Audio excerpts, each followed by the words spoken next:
Thanks, Provost, and good morning, members. Provost Claire Leach. Here. Councillor Stephen Canning. Present, thanks. Councillor Ellen Friel. I'm here, thanks, Julie. Councillor John McFadden. Here, thanks, Julie. Thank you. Deputy Provost John McGee. Yep. Councillor Caroline Barton. Here, Julie. Councillor Elaine Cowan. Here. Councillor David Richardson. Present, Julie. Councillor James Adams. Here, Julie. Councillor Ian Linton. Councillor Douglas Reid. Yeah. Councillor Jane Sangster. Here, thanks, Julie. Councillor Graham Barton. Here, thanks, Julie. Councillor Graham Boyd. Here, thanks, Julie. Councillor Barry Douglas. Morning, Julie. I'm here. Morning. Councillor Neil Ingram. Here, thanks, Julie. Councillor Peter Mabin. Present. Good morning. Morning. Councillor Claire Maitland. Here. Councillor Jim Todd. Here. I have apologies from Councillor Beverly Clark. Julie. Oh, sorry, Councillor Clark. Morning. I'm here. I have an apology from Councillor Sally Cogley. Councillor Kevin McGregor. Here, thank you. Councillor Linda Mabin. Here, thanks, Julie. Councillor William Lennox. Morning, here. Councillor Alison Simmons. I understand she might be joining late. Councillor Billy Crawford. Yeah. Councillor June Kyle. Present. Councillor Jim McMahon. Thanks, Julie. Councillor Neil Watts. Morning, Julie. I'm here. Morning. Councillor Drew Filson. Here. Councillor Jennifer Hogg. I'm here, thanks. And Councillor James Kyle. Thanks, Provost. Thanks very much, Julie. Colleagues, before I move on to business proper, I'll just do some Provost remarks. It's been a really busy time recently, so I've done my best to select certain ones. So first of all is the citizenship ceremony that happened at the Burns Monument Centre on Wednesday, the 21st of May. Citizenship ceremonies are held at the Burns Monument Centre, and it was my pleasure to welcome people as new citizens to our beautiful country. Gaining citizenship doesn't just end a formal process, it begins a new chapter in people's lives, and I wish every one of them the best moving forward with a new life in Scotland. The Tartan Tea Party held by the Killie Heartmates at the Park Hotel, that was Wednesday the 21st of May. 21st of May was International Tea Day. I love a cup of tea. And the local community group Killie Heartmates in association with Chest, Heart and Stroke Scotland held a tartan tea party. It was a fabulous event brought together with many people from across Ayrshire related conditions to share experiences they have and have a nice day together. The aim of the event was to raise awareness and funds for Chest, Heart and Stroke Scotland, who provide invaluable help to the 1 in 5 Scots living with chest, heart, stroke issues or long COVID in our communities, and it gets some support. It was brilliant to meet so many people, hear so many different experiences and enjoy some music, fun and a cup of tea together. The iDance celebrates at the Dick Institute on the 22nd of May. A huge congratulations to iDance. They're reaching their incredible 20-year milestone. Over the last 2 decades, the group has come such a long way, not only growing their presence in the community, but the profound difference that it's making in people's lives as a member of the group. It empowers individuals to express themselves with real confidence and joy, and their commitment to celebrating ability is truly inspiring, and I wish the group continued success, growth and happiness in the years ahead. That was an absolutely lovely event. Run the Toon, the 10k race at the AAA on Sunday the 8th of June. I love this. Again, members, if you're looking for a sign to get back into running, take this, no mistake, this is your sign. A huge congratulations must go to Sean Frame. He is a T54 para-athlete who smashed his previous Run the Toon record and completed a 10k in 23 minutes and 50 seconds. He also set the wheelchair course record for Kilmarnock, and he's an absolute inspiration. Over 2,000 people ran Run the Toon this year, and my well done goes to every single person who took part. They're going to be extending it to like 3,000 next year, so there'll be plenty of room for you all. It was great to see community spirit throughout the run with memorable things such as kids holding up a poster saying push for a power up, and the rock choir that sang and people who cheered, supported and looked out for the runners. It was a great day and I enjoyed setting everyone off and welcoming everyone back to the athletics arena. Well done everybody. Ayrshire 20th anniversary at the Laykirk Hall in Kilmarnock, it was the 13th of June. I had the pleasure of attending East Ayrshire Church's Homelessness Action 20th anniversary. Ayrshire, each recovery matters. East Ayrshire Housing Department and some other brilliant people work together to help people who are homeless or at risk of homelessness in Kilmarnock and surrounding areas. Described as a safe space by members, this is where everyone, regardless of background, can find food, fun, friendship, and the group commit to treating everyone with respect and help people with many different issues such as housing, mental and physical health, addictions, benefits and debt. Thank you to the staff and volunteers involved in this important initiative. As a wee snapshot, so thank you members for that. Just moving on to business proper, and I'll pass to Eddie for the election of Provost. Thanks, Eddie. Thanks, Provost. Members, I'm seeking nominations for Provost of East Ayrshire Council. Leader. I'd like to move Councillor Claire Leach as Provost. I think throughout this year, Claire has risen to the challenge, has left by her predecessor and put her own stamp on things and been a thoroughly good Provost and good ambassador right across East Ayrshire, and well done to all the work that you've done and all the hard work. So I move Claire Leach. Thanks, Provost. I second that and echo the sentiments as well. Thanks, Councillor Mohan. Is there any other nominations for Provost of East Ayrshire? Okay, no other nominations. So congratulations, Provost. Thank you. Pass back to yourself. Smashing, and thanks members for having faith in me for another year as your civic head. As always, I'll do my best to keep championing our communities, focusing those who don't have a voice, giving voice to the voiceless, and just keeping doing my best to empower everybody, regardless of our beliefs and backgrounds. So thank you. If I could now take nominations for the election of Deputy Provost. Leader. Can I move Councillor John McGee? John is a bit of a veteran like myself, but been acting to the role really well and been really active right across East Ayrshire, and put a hard shift in, John, and I think we'll appreciate all the work that you're doing with our communities, and thanks very much for that. Second that, Provost, and once again echo the sentiments. Lovely, thank you. Is there any other nominations for Deputy Provost East Ayrshire? Okay. John, are you happy to accept? Yes, thanks very much. Smashing. Thank you. That's great. John, you've been a great support to me, and I thank you for your continued support moving forward with a team. Members, I had the really difficult task of choosing the Provost Chosen Charity of the Year. And it's with great pleasure that I have chosen East Ayrshire Young Carers. As you'll all be very much aware, young carers are young people who have caring responsibilities for a family member, friend, or those who have an illness, disability, mental health condition or addiction. The responsibilities range from household chores, personal care, medication management, shopping, cooking and looking after siblings, but to name just a few. Young carers often have to juggle the responsibilities with their school, work and their own lives. Most of you will know that I've given my total support to the young carers over the years, starting as early in 2018 when I was asked to turn on Kelly Christmas lights because they couldn't get Michelle McManus. That's a true story. So I asked some young carers to do it with me, and I don't mean I forgot about it, but a few months ago the young carers had their showcase, a brilliant showcase, and one of the young people says to me, "Do you mind that time we turned on Kelly Christmas lights? That was off a signal, isn't it?" And I was like, Sigma, I ken that means cool because my daughter uses that word. But they say they still tell folk about that, and it's just they're lovely folk. So the young carers in East Ayrshire are coming up to 30 years running, and they're an absolute pillar of support for young people who have caring responsibilities across their communities here in East Ayrshire. And members, they have children who are recognised as carers with heavy responsibilities who are as young as just 5 years old. Last year, young carers in East Ayrshire provided over 21,000 incidences of one-to-one support for young carers here in their communities.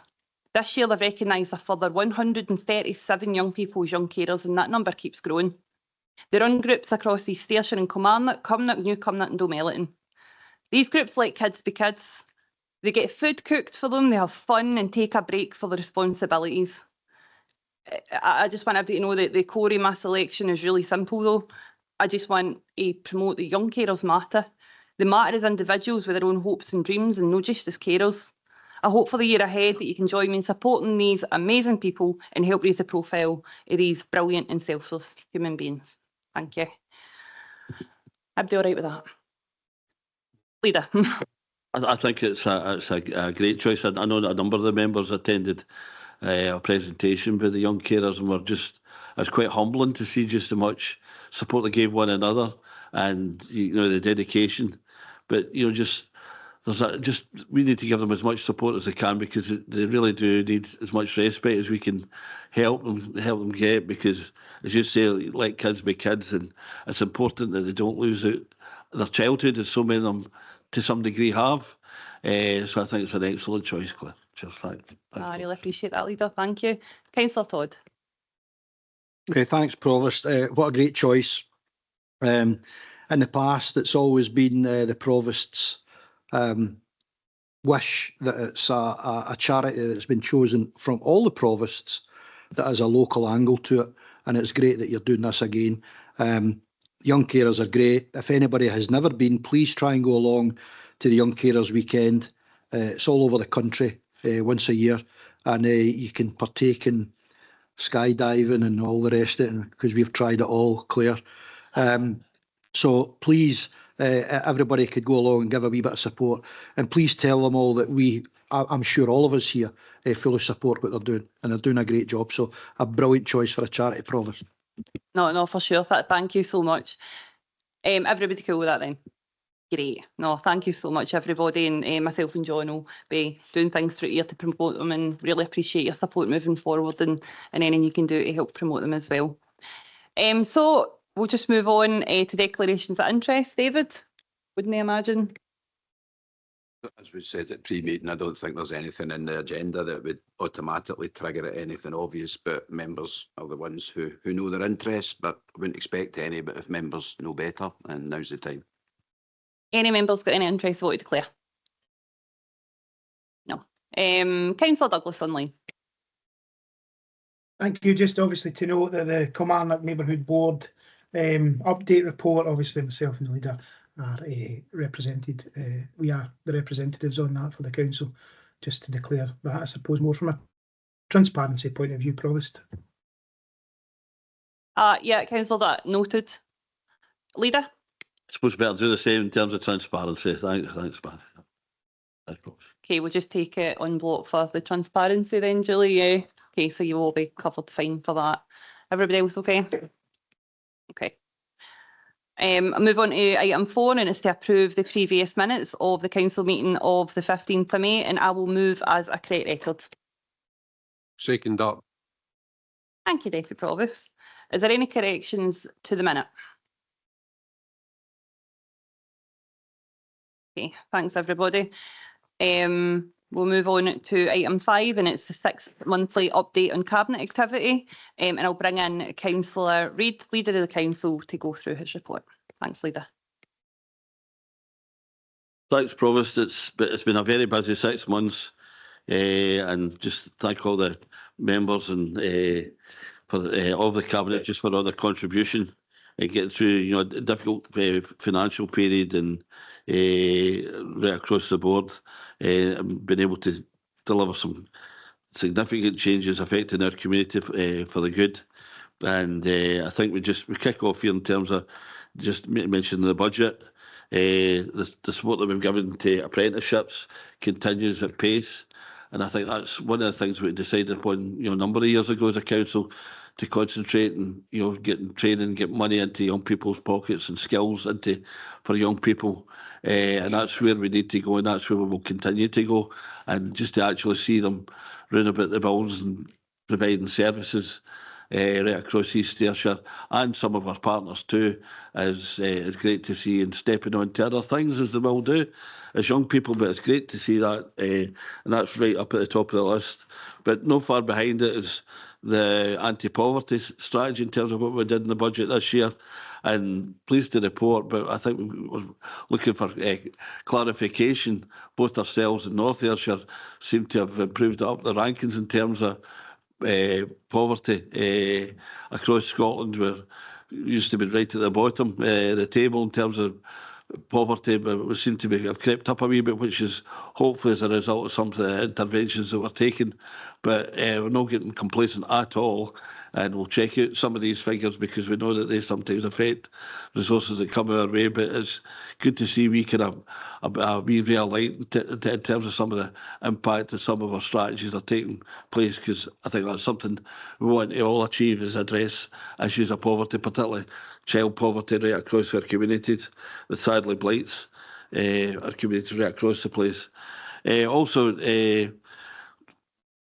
there was an indication we've not really been able to, so far, to follow some of this through, but there'll be some work during the year. We've dedicated £700,000 to look at enforcement and changing people's behaviours.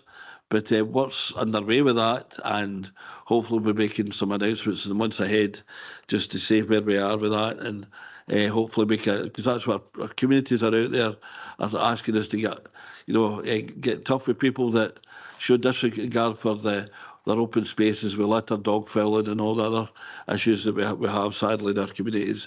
And really like to thank at this stage many of the volunteers that have helped address this issue too. The other issues in the budget are well documented. I know we discussed that a wee bit yesterday at the IJB in terms of what we're doing in terms of the speech and language and communication interventions will hopefully help people in their young people right in their early years, and some of the issues that we have there. £200,000 of our support for town centre businesses. I had pleasure last week of going round with the Provost, seen some of the new businesses at the bottom end of the south end of Kilmarnock town centre, and I understand we're going to be going round some of the other commercial centres right across East Ayrshire, just to look at some of the new businesses and give them a bit of publicity, and that's always good to see, to promote businesses that come into our towns. And also just maybe mention the partnership with Centre Stage, and I think that's been really well received, and it was good to see the Centre Stage hosting the planning heads from across Scotland and getting that bit of national recognition that boosts the reputation it already has. So loads of work still going on in terms of some of the work we're doing in the budget. Just mention couple of 2 or 3 other things. The community wealth building money, great to see when we did even improving last year in terms of our spend within our communities and looking at how we circulate money through our communities, that 67% of Ayrshire spend of our £165 million went to businesses with an East Ayrshire postcode. That's £43 million of business went to local companies out there. That really, that concerted effort to look at rewarding where we can local business and give them a boost where we can, do some of the activities that we need to do, help circulate money in the community, and money goes round and round and helps with the local economy.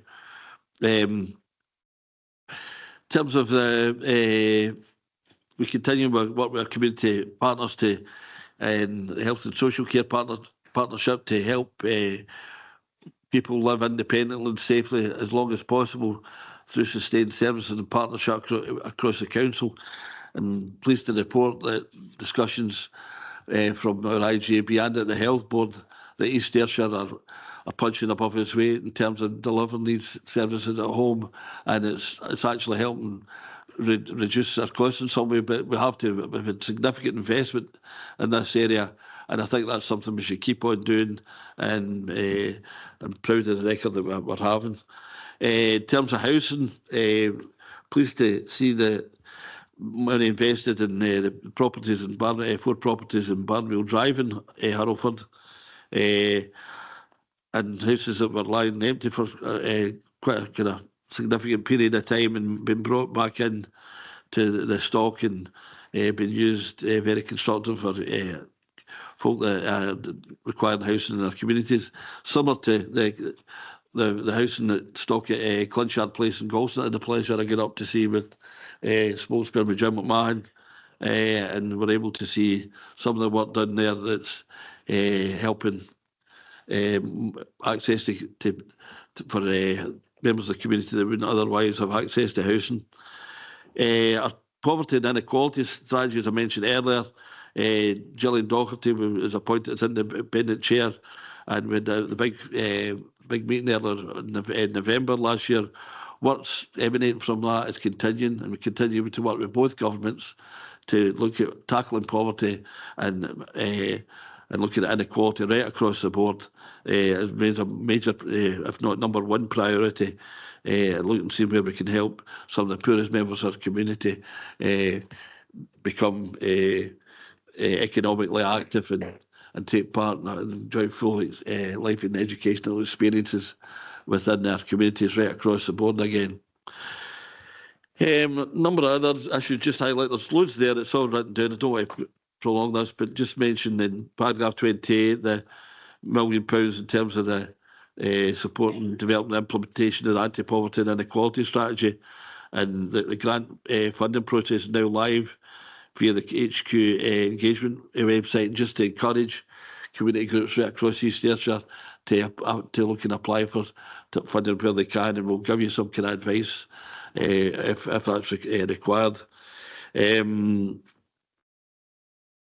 Other issues there in terms of accessible and renewable, with the 3-year renewal contract for East Ayrshire Accessible. This is providing, it says here, over nearly 12,000 individual people access detailed access guides. That's quite an amazing statistic. It just shows that the programme's up and working. The capital investment programme, sadly, pressures on the capital market with goods and materials and labour costs get up. Where the Doon Valley campus's budget has had to increase from 25 million to 33 million, but it's something we remain fully committed to, is providing good quality education for the Doon Valley area. Similarly, with the ever-expanding communities up in Alnwick, we're providing an additional £2.4 million worth of spend and for the Stuart Academy, and the Lenshaw Primary project's been allocated a further £7 million for further future extension work and modernisation of the school, which will take place fairly soon. The AGD core project has been given the green flag, and there's details are available. The 6 core Pathfinder projects which will be able to draw down money through the Ayrshire Growth Deal funding. Mentioned here some of the work that's been going on in Rankinson, and we've been down to see some of the work that's been done in that community, and it's great to see how we can improve the stock there for the benefit of the community. Other things taking place, the e-bike club has now been well established to enable disabled users to participate in active travel, and we look to see that being expanded. In terms of roads and management, an investment programme, we agreed that 800,000 additional money through the budget, and that's been allocated. I think all wards have been covered with that, and Scottish timber transport bids included the Lockridge House to Windmill Factory Farm and Stuart to North Ayrshire boundary, from as well as work round about Galston as well, and Scares, and we hope that these are successful. We're also doing considerable work in terms of LED lighting, as mentioned there. In terms of place-based investment programme, that was announced. Some of that was announced last week. Sadly, the money for that's gone down through the money that we're getting from government, but we're still being able to have a very good, extensive programme that's helping projects right across East Ayrshire. And we highlight here the shopfront investment programme, which has supported 74 businesses with a further 21 in progress. And it's great to see just helping wee businesses to show that the council's happy to encourage small business grow in our communities. In terms of education, some big decisions there in transport, and also in the recently, in terms of agreed, the senior phase pupils from Park School relocate to St Joseph's Academy, and I know I attended a visit with Elaine Cowan, my spokesperson, and the attitude from the both sets of both school communities, from parents and teachers, encouraging, gave us every encouragement to proceed with this, and hopefully this will be very successful when as this programme has been rolled out. My kind of voice is just timely kind of running out here, but just to see some of the work that our children and young people have been able to do, which has been lauded across Scotland in terms of the participation and part of various consultation projects, including Nature Scotland, economic development in the South West of Scotland National Park, and We Make It Kilmarnock, where young people having a voice and shaping their futures, which is great to see. And I think we single out a number of young people who've been impressing us over the period, including our chairperson, Amy Sharp, who I'm sure is going to go far in whatever business she does. And also great to hear about the young people down in Doon Academy, who now have Owen Given and Logan Mulkirkin, who have now managed to establish a dedicated home economic class in their school. So it's great to see what our young people are doing. Continue to support the Galloway National Park, though it's not had universal support, but it's, if whatever shape, whatever form that comes with, we hope to, whatever shape it takes, we hope that Delmelton Bellsbank is part of that, whatever comes out of those discussions. Members, it's colleagues and staff as well, chief officers. It's been a pleasure to serve another period of 6 months in terms of chairing your cabinet. It's great to see the work that we've done, and which is again really difficult times. I'd just like to thank everybody across all 32 councillors for their contributions during this period. Thank you all very much. Smashing, Leader, thank you. Shows the immensity of the work the council carries out and everybody involved. So it's great to hear that all put together. Anybody get any questions on the Leader's Cabinet report? No, everybody good? Well, Leader, thank you very much for your update on your Cabinet activity, and wish you the best in Cabinet moving forward. Everybody online okay? Yeah. Okay, we're going to agenda item number 6, and this is to approve the Cabinet Committee minutes. Leader. Second that, Provost. Leader moves the correct record and Deputy Leader seconds. Are there any corrections to the minutes?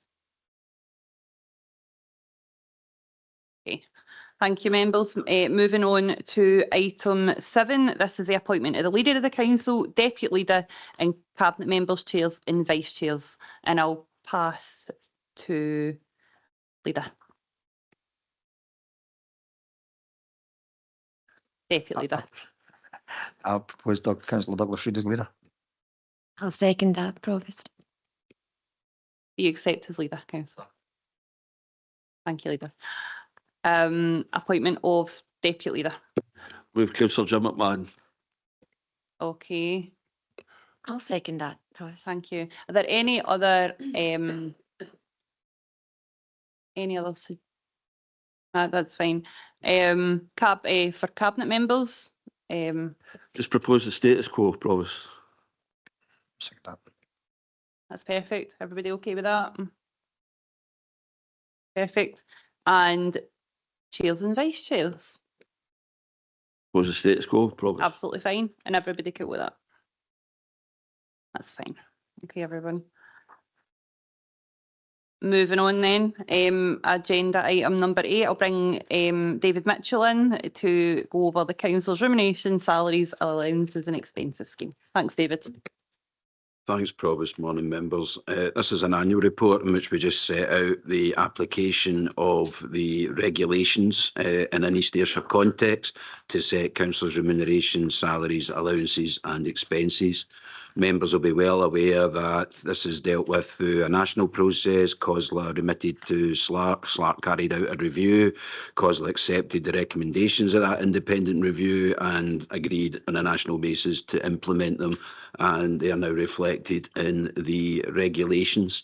I think it's very important for everyone, not just members in the chamber, but the public, to understand that those regulations are quite prescriptive, and there's actually very little in here that's in the discretion of the council.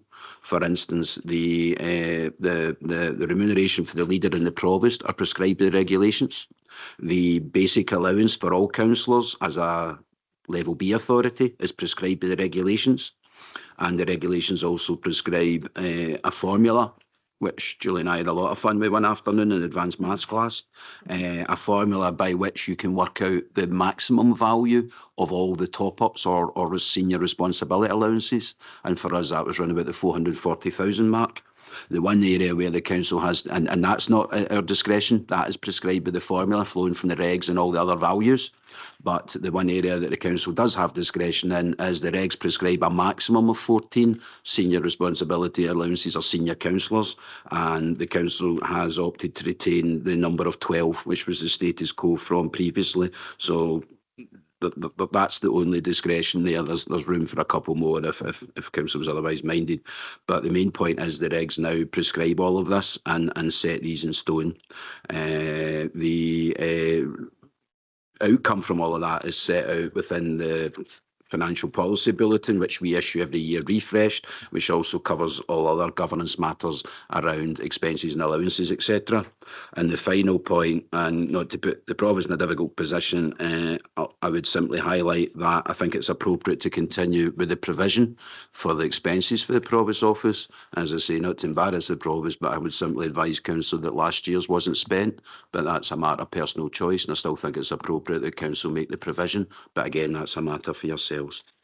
Other than that, simply asking for Council to note the detail, note and agree the scheme, noting the effect of the regulations. If anyone any questions or points of clarification, Provost, happy to take them. Great, thanks, David. Any member got any questions? Okay. Online, okay. Okay, right, thanks, David, thanks, members. We'll move on to agenda item 9. It's East Ayrshire Council annual accounts for 24-25. It's in pages 92 to 95 in your papers. The draft accounts have been available on your council list notice board. And I'll bring in Colin Hastings to take us through the report. Thanks, Colin. Thank you, Provost. This is the annual report requesting that Council approve the unaudited annual accounts for the year ended the 31st of March 25 and remit finance officers to submit them to our external auditors, Audit Scotland, enabling them to commence their audit. Local authority regulations require that the unaudited accounts are submitted to the appointed auditor no later than the 30th of June, and it's good practice for elected members to have formally considered them prior to submission.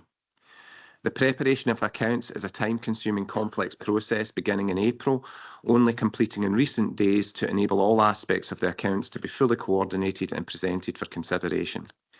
While led by finance staff, the completion of the document requires input and expertise from colleagues across a variety of council services, including governance, facilities and property management, people and culture, and corporate support, among others. Paragraph 5 indicates the 24-25 high-level outturn position. Following final review of the accounts over the last week, I would advise members of an update to the information contained in this paragraph. The gross cost of delivering services based on the Code and International Financial Reporting Standards was £704.772 million, which is £39.652 million higher than the previous year and not as indicated in the report. Apologies for this late amendment. The increase is a result of the impact of higher operational costs, including pay awards, inflation and service demand, adjusted against the impact of technical requirements in relation to non-current assets.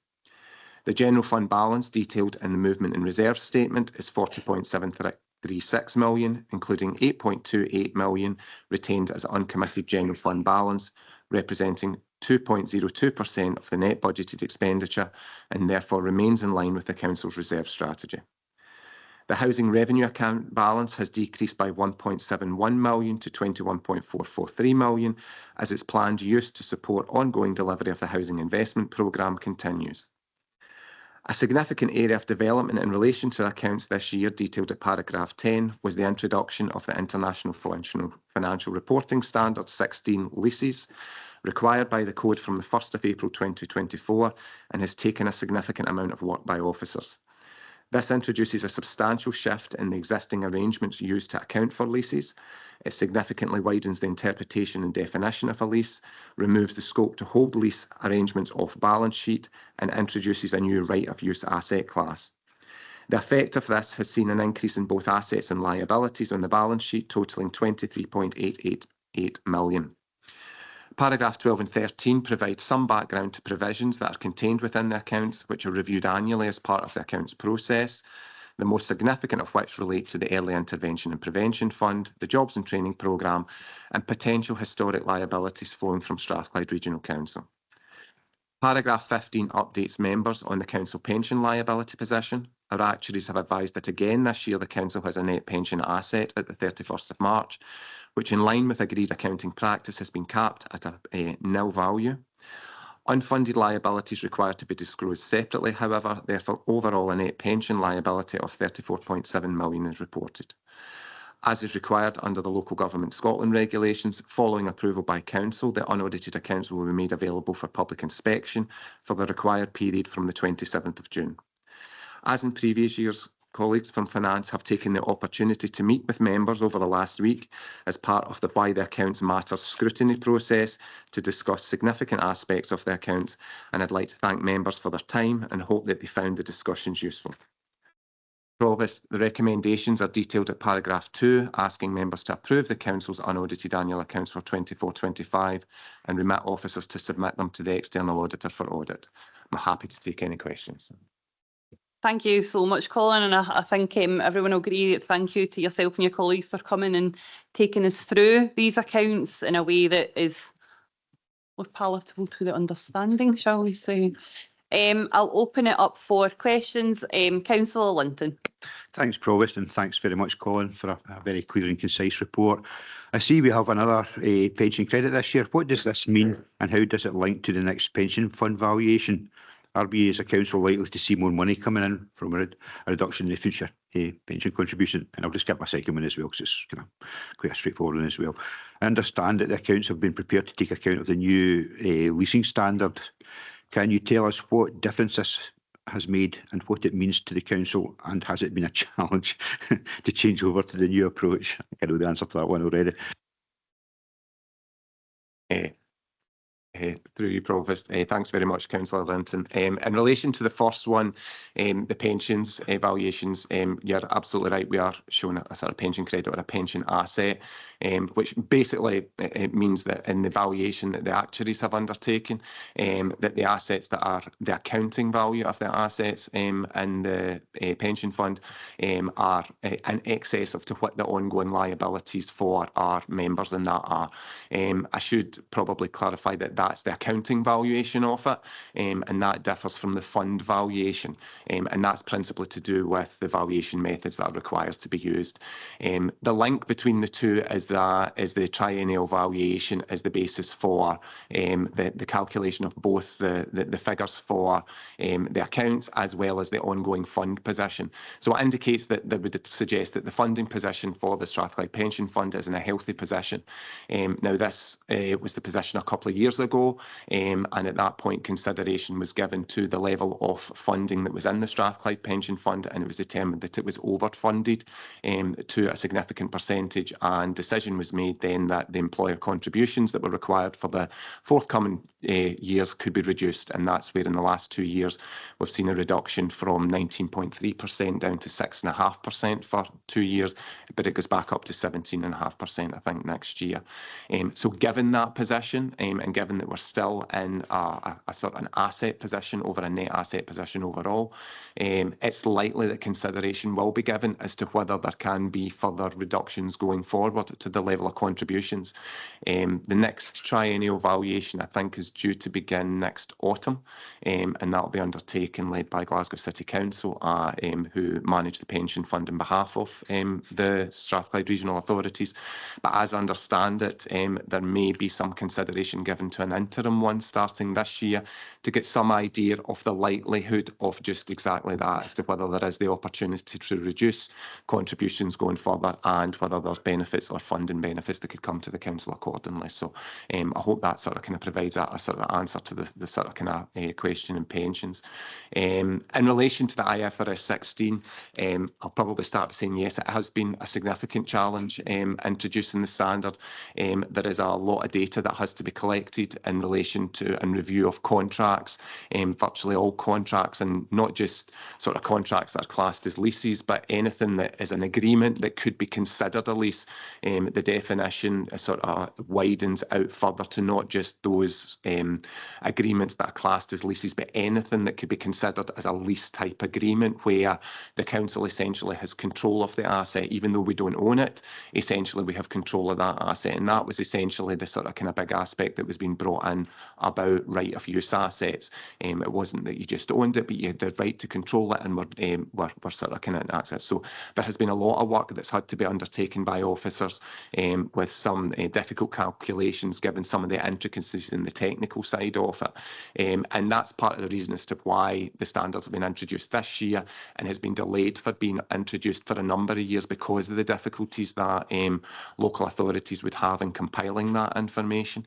A number of other bodies, the NHS, central government, have already introduced it, but I'm pleased to say that we have been able to sort of introduce it and apply it during to the accounts this year, knowing that a number of other authorities may not be able to do the same. Some authorities' indication is that they'll only be able to do it for their unaudited accounts on a partial basis, and potentially some that will have to apply it at a later date. But again, that as a sort of kind of anecdotal sort of perception that I have. In terms of the actual impact on the accounts, as I sort of kind of indicated, in terms of right of use assets, there's about £2 million is added to the asset base on the balance sheet, but there's an equivalent £2 million added to the liabilities. So net overall, the balance sheet position remains the same. It's more about transparency about the assets and that you have entitled to use and have access over. So hopefully that provides some sort of clarification on it. Thank you. Okay, great, Councillor Linton. It's fine. I'll bring in Councillor Douglas online and then Councillor Richardson. Thanks, Provost, and it was remiss of me not to welcome you back to your place and your re-election as Provost. Wish you all the very best of luck in the year going forward. Colin, just a couple of points really. In terms of the general fund uncommitted balance, sitting at 8.28 million, so that's just over 2% of our net revenue expenditure. Just wondered if we know how that compares with other local authorities. Obviously it is on the low side, which does give me some concern, but just wanted to know if we knew where we were in relation to other local authorities. And just to sort of maybe expand a wee bit on Ian's question in terms of the IFRS, easy for me to say, 16 changes.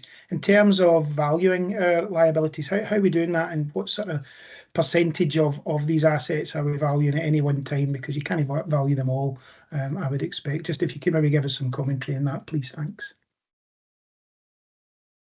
Provost. Thanks, Councillor Douglas. In terms of the sort of position at the year end for other authorities and their uncommitted general fund balance, we will establish that better this week, as all councils will be going with their accounts, and that will provide us with that information. Anecdotally, we do know that there are a number of other councils, and that's just generally from discussions throughout the year, that will be struggling to meet their minimum reserves and will have very little in terms, given that this sort of financing position going forward. So we'll be looking at that over the next week or so to see how we compare in relation to other authorities, but we'll gather that information information as everyone presents their accounts, and that information will become clear and available in the next sort of a week or so. We're pleased that we are still within our reserve strategy, and we do believe that we have a good level, although exactly as you say, we are now approaching the sort of minimum level that we would expect to hold in terms of the uncommitted general fund. In relation to the sort of valuation process for the leases, unfortunately, we did have to look at absolutely every single lease that was the case, which is why it was such a significant exercise in order to do it. It's not something we can sample. It's not perhaps like the approach that we use for our PPE, where our assets that we own, where we take like 20% of every category of asset and we do a valuation of that every year, and we then estimate that the impact of that across all our assets in terms of our doing a valuation. For this exercise, we had to gather all the data in relation to all leases going forward. In terms of the valuation of each of the lease areas in that, I'll put my hands up and say I'm not a technical expert as to how some of my colleagues did that, but it is a technical requirement. There is valuations that have to be applied. There's discounting, etc., in relation to the length of each individual agreement. It is only leases that are relevant over a 12-month period, so it's leases 2-3 years. You have to sort of factor in the sort of kind of interest rates and that would apply. So there's a standard process that calculates exactly how we establish the sort of the asset value and the associated liability that comes with that. So hopefully that provides some assistance to you. That's really helpful. Thank you. Thanks, Colin, and thank you for your congratulations. Councillor Richardson. Thanks, Provost. I just want to maybe throw a bit back caution on the net funded pension asset situation, and assuming that the employers' contributions are going to remain low for longer, that is potentially what will happen. But everybody in the room knows that if 20 to 30% of the world's oil supplies stop because maybe the Straits of Hormuz get blocked, or indeed we've got a president in the United States that can bring in massive tariffs and cause huge wobbles on Wall Street, it is a volatile situation just now. Also, the Strathclyde Pension Fund, it's great for our existing pensioners and the people paying into the fund that it is so well funded, and it's a very, very well run pension fund. But there are other options. It's not. And I say this as a member of the SAB. It wouldn't be a decision that would be made by the committee. It would be a decision that would be made by the board. But it is possible that the Strathclyde Pension Fund board might decide not to allow lower contributions, but to increase the benefits that are paid to existing pensioners. They could use these. They could say the trade unions may well push for the fact that the fund's so well overfunded that let's have a look at increasing the benefits that are paid to existing pensioners and use the overfunding that way. So all I'm saying is, yes, it would be great if pension contributions from East Ayrshire do remain lower for longer, and it might allow us this time to maybe look at using these funds to pay into some of the existing frontline services that are really, really struggling and need extra funding. That's how I would use the money if we could now, because frontline services some of them are on their knees. But I'm just saying a wee word of caution that let's not spend the money before we have it. Thank you. Well, yeah. Yep, just to come in, absolutely right. Anything that at this stage is that we're looking obviously at the funding position of that. Any decisions that are made in relation to the fund would consider a number of factors in relation to that. And you're absolutely right in terms of the actual asset valuation in that. It is subject to market conditions, so it's not just about the level of contributions that come in from the individual authorities. That's a huge part of it, but it's obviously about the returns that are coming from the assets that are in there, and that can be volatile. So it's something that as to why I think that there's consideration as to an interim assessment to allow discussions to be had before in actual fact there's a full valuation to allow all those things to be considered. And it isn't a given that each contributor to the Strathclyde Pension Fund will be able to keep their contributions low for longer, because again that overfunding could be used in different ways, and it could be used to boost existing pensioners' monthly pensions. Okay. Thank you, Councillor Richardson. Anybody else got any questions or points? Online okay? Yeah. Are we happy to approve and otherwise note the contents of the report? Perfect. Thank you. Moving on to agenda item 10, this is an update on the Council Strategic Framework, pages 96 to 125 of your papers, and I'll bring in Eddie Fraser to take us through the report. Thanks, Eddie. Thanks, Provost. Members, this is an annual report that gives an update in terms of our strategic framework. It also seeks recommendations to support future directions of the Council, including best value review, council-wide strategic self-assessment, our work around public sector reform and keeping the Council's management structure under review. The report reflects that the community plan remains an overall sovereign document where the Council works with partners and communities in terms of serving the people of East Ayrshire. For the Council specifically, we obviously have our own strategic plan that sets out, our priorities in terms of that. And back in October, we gave you a full report in terms of update, in terms of where we are with that. Paragraph 12 sets out, clearly in terms of further development, since that time, 2 specific areas that we're taking forward in terms of anti-poverty and inequalities and community safety and enforcement. The paper also sets out where we are in terms of our medium-term financial strategy. Clearly, some of the discussion we've just had there around, reserves and the low level of reserves, shows the difficult decisions we're having to take around balancing financial governance, eligibility for support from the Council and performance. And these are difficult decisions in terms of balancing finance with delivery. Some of the challenges, as we know, include, in social care, additional support needs and wider inflation across a range of things that we are addressing in the Council. The Council is well placed in terms of the decisions it took in terms of the Early Intervention and Prevention Fund. And again, the leader set out in his report earlier some of the areas that money is being spent. The framework also includes our workforce strategy, and that ranges from our investment in our workforce, including our apprentices, through to management of numbers within the workforce. And importantly, I know members are always making sure we manage the absence and the cost of absence to the Council too. The other element of that overall framework is our digital strategy, and our digital board is making good progress in terms of right across the Council and how we apply digital solutions and new technology and starting to look at artificial intelligence and how we do that. I'm going to do a wee sneaky bit here in terms of our digital strategy. I see our colleague Ian Aston is online. Many of you will know Ian very well. Ian has been a huge support to us, both keeping us safe and keeping us functioning in terms of digital. Ian leaves us tomorrow for another role in the public sector.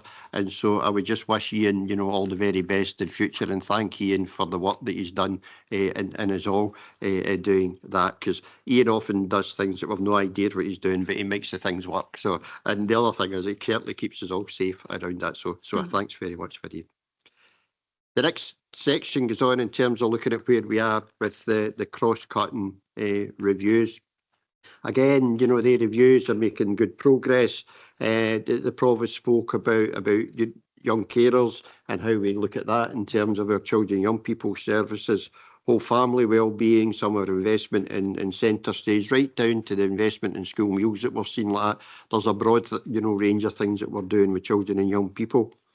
That crosses over into the leisure and cultural services review in terms of how we work together, between the Leisure Trust and the Council in terms of how we invest in children and community. So I think that's been really important. And we've seen that transfer over of Vibrant Communities in the Galleon over to that, new unified Leisure Trust board in terms of that. Still a couple of areas that's been worked on there, and clearly community and corporate catering will transfer over, at the new term time, in middle of August, 18th August, to transfer for that. And we continue to work with their employees' instrumental music, and the intention, as you can see in paragraph 34, that will be the Easter term before we actually manage to transfer that over there. So we continue to work there. In terms of well-being, you can see again set out, where we are with that. And I would point out in terms of the getting it right from everyone pathfinder. So this is us using for adults some of that model of getting it right for every child, bringing it forward. And in many areas, people have looked at that. In a specific area, say older people or people with learning disabilities. Here we've moved it over into both people in recovery and people in the justice system, and they're very particular things that we've been doing here that other people have not been doing, and so that's really important for us.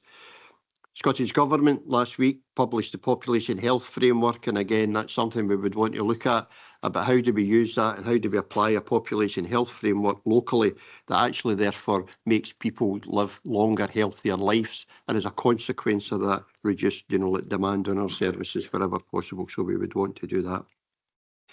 There's a full report on employability review coming later in the agenda. So as I say, we make good progress in terms of that as well, and indeed with financial inclusion. Alongside the cross-cutting reviews, there's been very specific service reviews that members have been aware of and are now getting implemented, including the waste management review, our review of early years services, and most recently additional support needs. I have to say, in terms of some of the reviews that are getting taken forward, I'm not sure we've always got as much visibility of that. And I mean by that particularly the ones that take place, under the auspices of the Integration Joint Board. They're rightly delegated there, but there's somehow we need more visibility to come back across so members can see the range of decisions that have been taken too. This is not a governance question, it's a visibility question, for me in terms of how we do that, because sometimes we see these reviews, but we're not seeing some other things that I think should come across as well. In terms of best value, we continue with our programmes of best value reviews, and the programme for best value reviews is attached as an appendix to the report. So we look at that service by service. Wherever possible, we need to do them, working across so that the best value is seen as across the council and across our partners, not on an individual service basis. We also, in preparation for our next strategic plan, will look to our strategic self-assessment of the council and actually taking a deep dive in terms of how are we doing and making sure that fully follows all the guidance from Scotland for that. So our intention would be that we would have our next strategic plan in 2027. So we need to do a whole range of work, leading up to that to get the full, information. So that's an informed strategic plan. So we set out, how we intend to do that, and we'll include, peer critical friends in doing that, and likely align them around the different areas that we do in the community plan in terms of, well-being, safer communities, economy and skills. Actually test us out where we are there. In terms of public sector reform, again, that's been right back from it's almost exactly 14 years to the day since the Christie report was published, and to be honest, it's just as alive now as it was then. And government again have published, jointly with COSLA, the public sector reform, paper in the past couple of weeks around that. So the public sector reform paper and the Accounts Commission continue to push us to try and reform, to change, to try, go harder. There is a real question about what is the social contract. What is it that the public actually expect of, government, of local government, and therefore how do we best deliver that and how do we pay for that? And this is some of the discussions that we need to look at in terms of going forward. Very locally, I think we would want to look at how do we do more joint work across Ayrshire in terms of that, or any other local authority that we can work in terms of that. So working collaboratively across Ayrshire is something that we would look to do. There are some specific areas that we think are early ones that we can work on. We already have a joint economic strategy, and we would be proposing that we specifically work in terms of economic growth, how we can deliver that across Ayrshire. There are huge opportunities that we see. So if I can think of, the work around Prestwick Airport, I can think of the A71 corridor. Actually, businesses don't care in the A71, whether you're at our end of it or whether you're down at the North Ayrshire end. There are massive opportunities if we work closer together with our partners there. So our proposals would be that the one area that we would deliberately work towards over the next number of months to see how we can bring that together. Further, in some areas of education, like we previously had, the collaborative across South West Scotland is now wound up, but there is still real opportunities, particularly in the senior phase, to give good opportunities to our young people, particularly those in rural areas, those that get the full scope of opportunity that those in the urban areas get. And we can do that through digital and working more closely with the college, particularly in the senior phase of that. So we would want to look at that. And in wider regional public sector reform, in paragraph 113, we're asking members to agree that to give us authority to go away and look in detail with our partners across, like North and South Ayrshire, to what if we can do together, what makes sense to do together. So we're not asking for a decision of changing anything here, but we just feel we want to be transparent if we're doing that work, that members know that we're doing that work. As many people know, folk think that they live in Ayrshire, East Ayrshire, South Ayrshire or North Ayrshire, but there's a balance to that. Folk also live in very local communities, and so how do you balance people living in Ayrshire with people living in local communities? And that's some of the direction that we would want to go there. It's been about 4 years since we've had a real look at the council management structure, and as I look back on the whole, that remains particularly strong in terms of where we are. There are a couple of areas that I would highlight, and I have highlighted there. Last year, the council agreed that we should look, given the change in roles of the Chief Financial Officer, Head of Finance and ICT, that should be reviewed, and have completed that review. We've also, over the past year, seen development, more than the past year, seen developments in terms of the Chief Executive pay. And although that's not concluded on a national basis, one of the real issues that have come up in that is the role of the Chief Education Officer in respect of that compared to head teachers in that. So we're now asking people to operate as Chief Education Officers at lower grades than the folk who are the head teachers that they're managing for that. So the two specific areas that we've put for you here in paragraphs 123, 125 are the role of Chief Education Officer that I would intend to redelegate to Director of Education and Skills, taking into account the work that goes on in terms of learning and skills as well, in terms of SL33 and SL66, and expanding through to SLXL, and also the paper that we have, around employability on the agenda today. And again, in terms of the Chief Financial Officer, completing the HR process that was set out on previously. Paragraph 126, not about regrading anyone. That's about the titles of people. It doesn't make sense, people's titles just now, if we regrade other folk to director, so it's about changing that. In community and economies, there will be a further review of the overall management structures there, set out for paragraph 127 to 131 as some of the changes that's happened, within the directorate more recently. And with the changes that's happening there in the directorate, that will require us to make sure that what we have in terms of leadership is proportionate to what, and therefore there'll be a review of that going forward, led by the Deputy Chief Exec in the next year. Paragraph 132 to 143 is details around the health and social care partnership.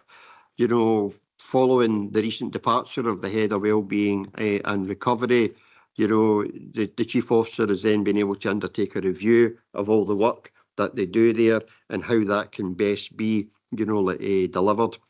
The conclusion has been that they will not replace, so they'll go down a head of service. They'll not replace the Head of Wellbeing and Recovery within the Health and Social Care Partnership, and they will reorganise the work in terms of that.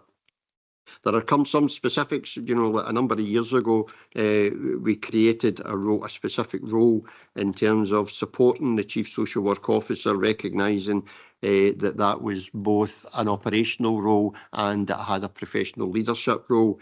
We want to do a bit more in terms of how we do that. And again, this is not about creating a new post. This is about looking at the details of workers that are already there. And similarly, and it's aligned to other areas where there are officers who report directly to the Deputy Chief Exec, we would want to review and do proper job evaluation around a couple of roles that are set out in paragraph 143. Members, the paper that I've put before you is quite broad-ranging. It cuts across a range of things, but it is a bit of a review of the overall strategic direction of the council and how we deliver that strategic direction. And I'm happy to take any questions. Thank you, Eddie. I'll open it to the floor. Leader. Thanks. It's an excellent paper, Eddie, and thanks for it. I'll just maybe highlight maybe a couple of issues. I absolutely agree wholeheartedly in terms of what you're saying in terms of working collaboratively with other authorities in Ayrshire, particularly as we're doing in economic development. I think there's opportunities, and I think we need a louder voice, not just in Ayrshire, right across the southwest of Scotland, and just say, you know, working across Ayrshire, but we met recently in terms of wind farm with South Lanark and East Renfrewshire in terms of issues relating to renewable energy, and I'm sure there's cross-working that we can do with these communities, but right across Ayrshire and the southwest, I'm sure there's going to be opportunities. We really need to press that really hard just to get the proper resources that our communities need. And just to remark, just say, well, I mean, the other thing about your remarks about Christie, isn't it amazing? Just it's hard to believe it's 15 years down the line, and it's still relevant, if no more relevant as what we need to do to redress working poverty issues. Just another wee thing, but it's been a focus, whether I've been at IJB or whether I've been at various things this week, as myself and Jim visited the DWP regional manager and a number of staff there, and what they were saying, we knew kind of before, but some of the kind of stats that gave us was how difficult it is for people in our rural areas to accept get jobs and training. And, you know, some of the real outlying communities, and we really need to, we noted that as well in terms of our own apprenticeships and stuff like that we're doing on. We really need to redouble our efforts there, just so that right across East Ayrshire, everybody has, you know, maximum opportunities for jobs, training, and, you know, and helps the economy within these areas as well. And, you know, that goes for, you know, in terms of our discussion, I think yesterday at IJB, in terms of healthcare, you know, these are the type of people that probably want to stay in their communities. You know, so there's maybe some quick ones out there if we do that. Digitisation, I agree, is one way to look at that. And just I'll just leave it to that just now, Eddie. But I think that's some food for thought, and I agree with most of the statements you're making in the paper. Thank you, Leader. I've got a couple of people indicating they wish to speak. Councillor Claire Maitland. Thank you very much, Provost. I was also going to mention the Christie report. I think it's something that we should hold in front of us at all times. Just a couple of things in what was an excellent paper. You asked for a bit more visibility around the IJB, and I couldn't agree more. I think yesterday would have been really interesting at the IJB if there was other members, you know, able to possibly review and take part. We looked at the digitalisation yesterday as well, and what was fantastic, and I think that was mentioned again in here, is the dashboards, the visualisation of the dashboards. I mean, yesterday we began to see telemobile stats moving in the right direction and quite quickly, and that gives you hope. You're not waiting around for a long time for statistics to find out what's happening. We can see it almost by the minute at the moment, and I think the telemobile will prove to be an invaluable tool going forward. So I do agree with the more visibility, especially in terms of best value service reviews. So thank you very much, an excellent paper. I'm far enough away from Craig that he can't kick me. So I would remind that IJBs are actually public meetings. So though other members cannot take part, they are actually public meetings that other members can sit in on if they wish. Oh, thank you. Thanks, Councillor Maitland. Councillor Neil Watts.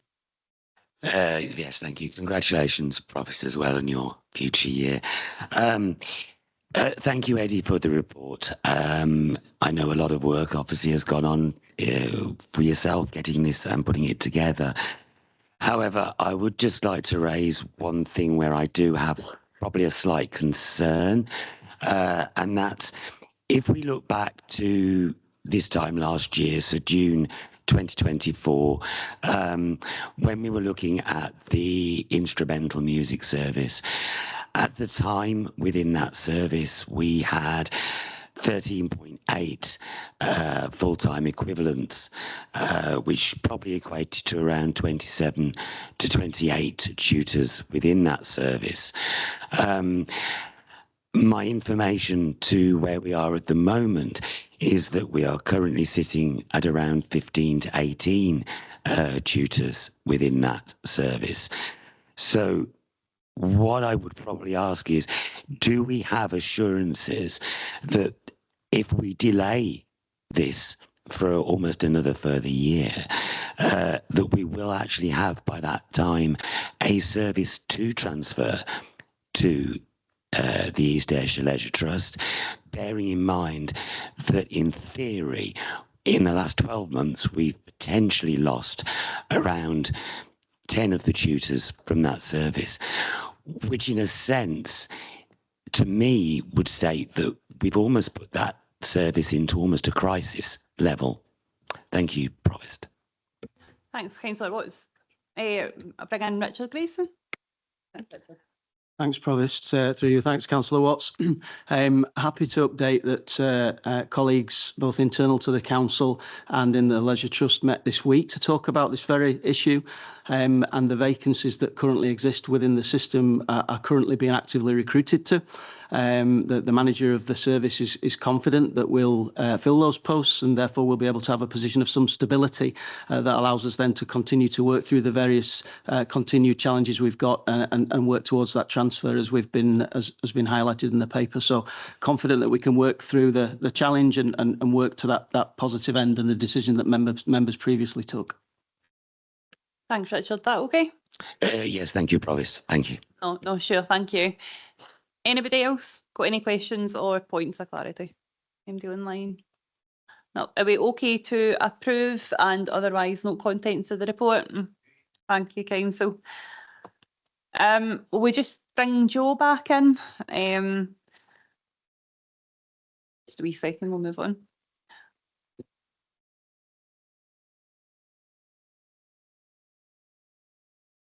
Sorry, members, Joe just stepped out for the previous report, so we'll just get him back because he's presenting this next paper. There'll be no soup left. There will be no soup left.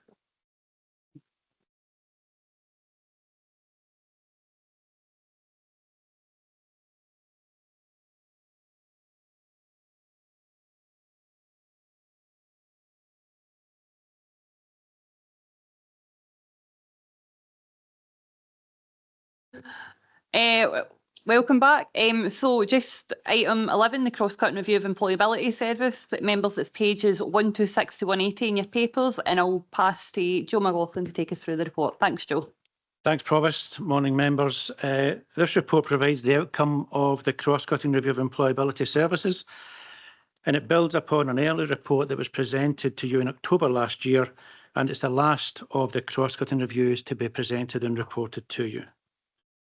The background is set out in paragraphs 3, and it's paragraph 8 that details the work plan that the team undertook during the review.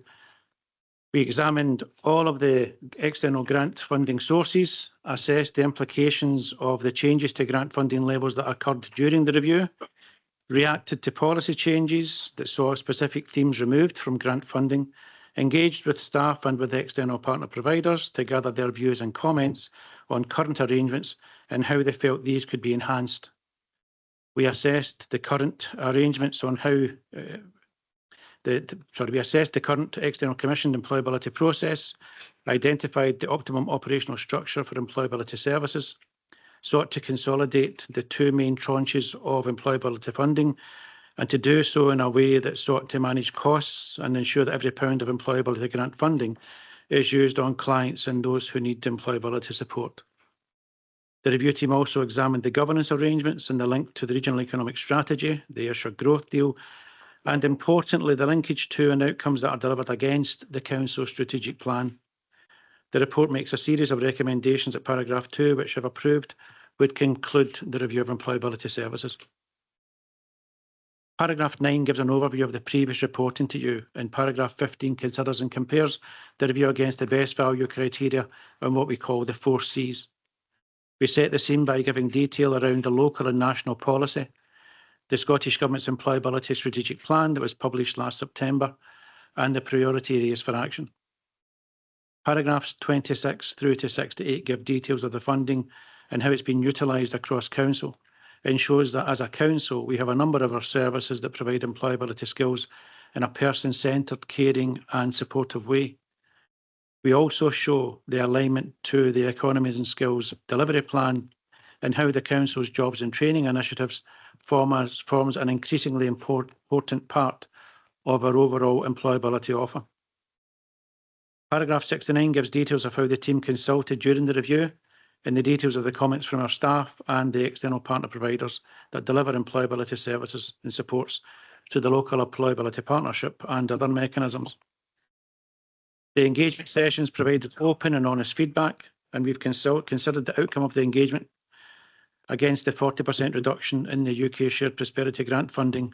In Recommendation 1 notes that our employability service operates within a finite and recently received funding and recently reduced funding envelope, and we ask approval for a process that would see employability pipeline stages 1 to 5 being undertaken in-house. The compare element of the review begins at paragraph 85 and shows a selection sample of externally commissioned employability programmes and the variation in costs and how uptake and participation levels can cause swings in costs and the resultant outcomes.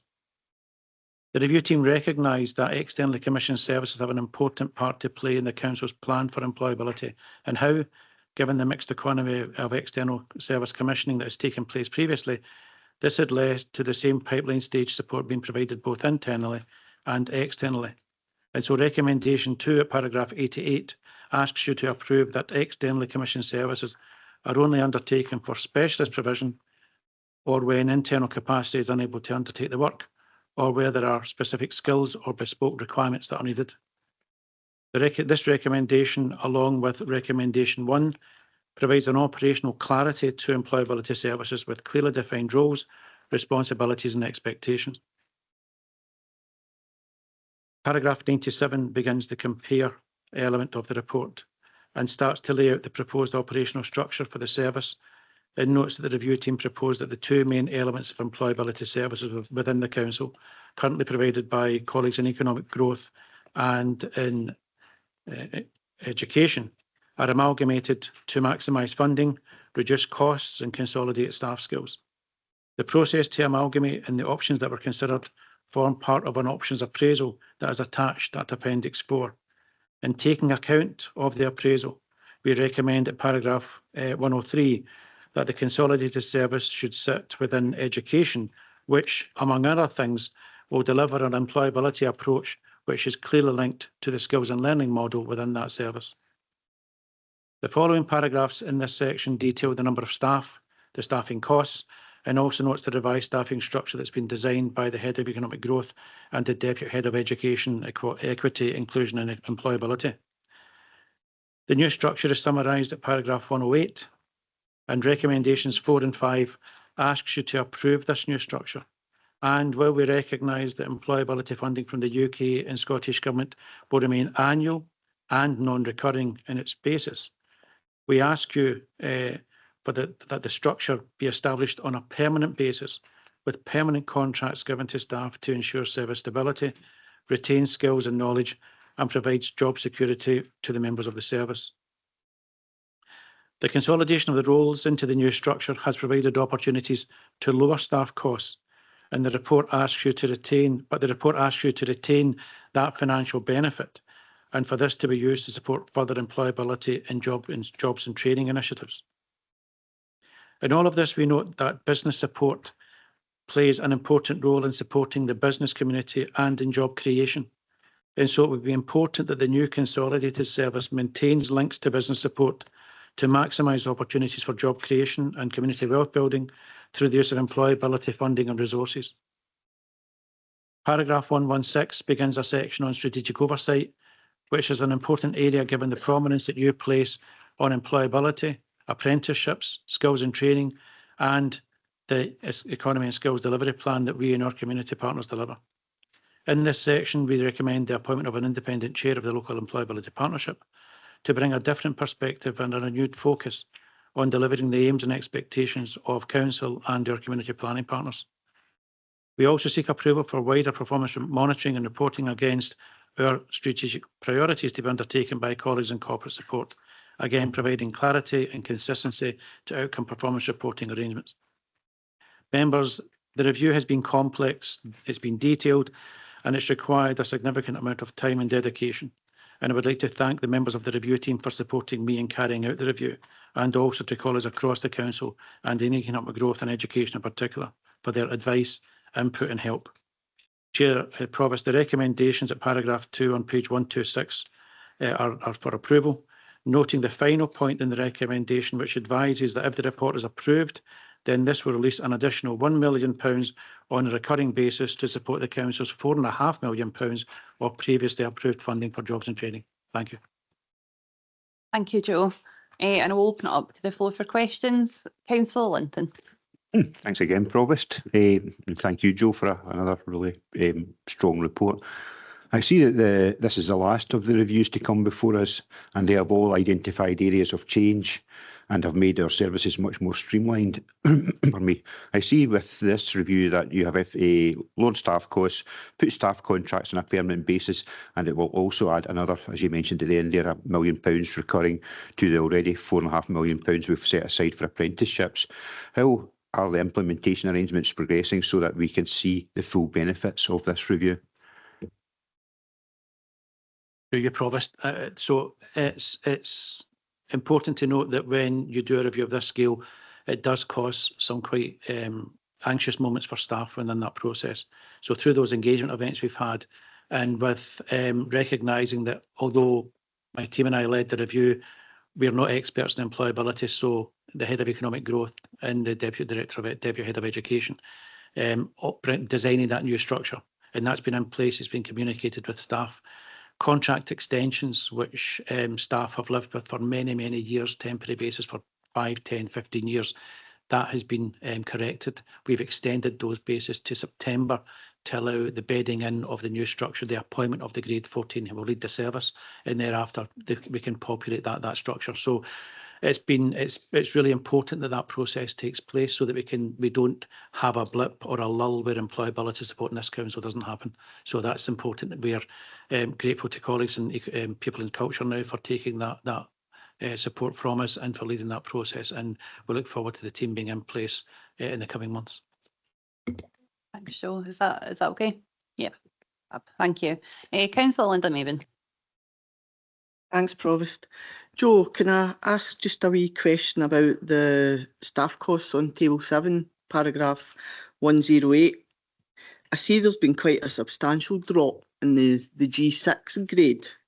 So just out of curiosity, where are they? Were the temporary staff? And it just seems quite a big drop in one grade. So what was their role previously? If you're able to answer. So through you, Provost, I think this was the job trainers, and the new grade we'll see that grade change. We've also had parts of the funding through Multiply that's been stopped completely. So that's the impact here as well, and in the grading that takes place. So the grades are there. I've got to be honest and say they will be job evaluated as we get through the process once that grade 14 is recruited. But that's essentially what's caused an amalgamation of grades. And you're seeing that although the grade 6 has fallen, the grade 8 level has increased as a result, as we try and envisage what will be needed to build that structure going forward. Thank you. Leader. Thanks. It's an excellent report. And just I mentioned earlier, myself and Jim McMahon visited DWP. One of the other kind of things I took away from that was, in terms of particularly young people, 18 to 24, was over 50% of the young people were on a health journey, and particularly I think it was some between 80 and 90% had mental health issues and were on a health journey. And I think that's maybe placing this within education means we can get and take early interventions here and carry on some of the good work we're doing in SL33 and 66. But just the figures that we were getting briefed on, it's really, significantly went up during COVID, and it's not really come down. In fact, it's just getting worse. So there's some issues out there in our communities, and we need to make sure our young people are well ready for work. So just mention that. Thanks, Leader. Eddie? Provost, through you, just ask Linda, do you want to say a wee bit about SLXL and what we're trying to do there? Yes, through you, Provost. So the proposition around about SLXL is clearly building on the foundations that I'm so grateful to everyone in the room for the support of around about both SL 33 and 66. But again, going back to the leader's point in regards to mental health, we do have a lot of young people. And again, those of you that attended the Clean Green Awards yesterday around nature nurture, and ultimately allowing young people to also learn outdoors. When we look down to early years, we have things like, forest nurseries, outdoor nurseries, etc. And clearly some fantastic outdoor learning right through primary and secondary. And what we do find is for a lot of those young people who struggle in that classroom environment, what we're hoping is that by great conjunction, and I need to thank Annika and her team publicly with Dean Park, that SLXL will become our outdoor SL 3366 and XL just pays homage. It didn't really have a number, so it pays homage to the fact that it's just an excellent facility, but an extra large area in which the young people can, be free to be themselves, particularly the young people. And again, not connecting that, strictly around about specific mental health issues, but young people with ASD, ADHD, some young people with OCD. So a lot of these environments really give them that space in which to thrive. So whilst there is an indoor element, which is very small as part of the SLXL proposition to you today, clearly the real main hope is that young people, regardless of how they want to learn in East Ayrshire, get that access to the right facility, which is either a classroom setting, an SL setting, but indeed then to be thinking about learning outdoors in that context, I think we'll see us leading in Scotland in that regard. And we're really hopeful as part of the link back to Joe's paper on employability that we can use some of those skills aligned with the outdoors. And we're brilliant Dean Park Rangers, who many of you will know, to really support the young people in those spaces whilst attaining SQA qualifications and indeed the foundation and pre-apprenticeships up through into our modern apprenticeship schemes in the council. So hope that gives you a little bit of a flavour. Thanks, Provost. No, thanks so much, Linda. I'd have loved that at the school. Anybody else? Any questions or comments? Councillor Peter Mebane. Thank you, Provost. Just can we have some reassurance that we've got the right team in place now? If, for example, new funding was available for the Jobs and Training Fund, or if a new company arrived in Ayrshire, we've got the right people in the right places that could move this forward. We're communicating properly with the head teachers who are all looking at the Ayrshire Growth Deal and how that's evolving. And we're guiding young people towards the right subjects and the right college courses and getting the right opportunities. Thank you.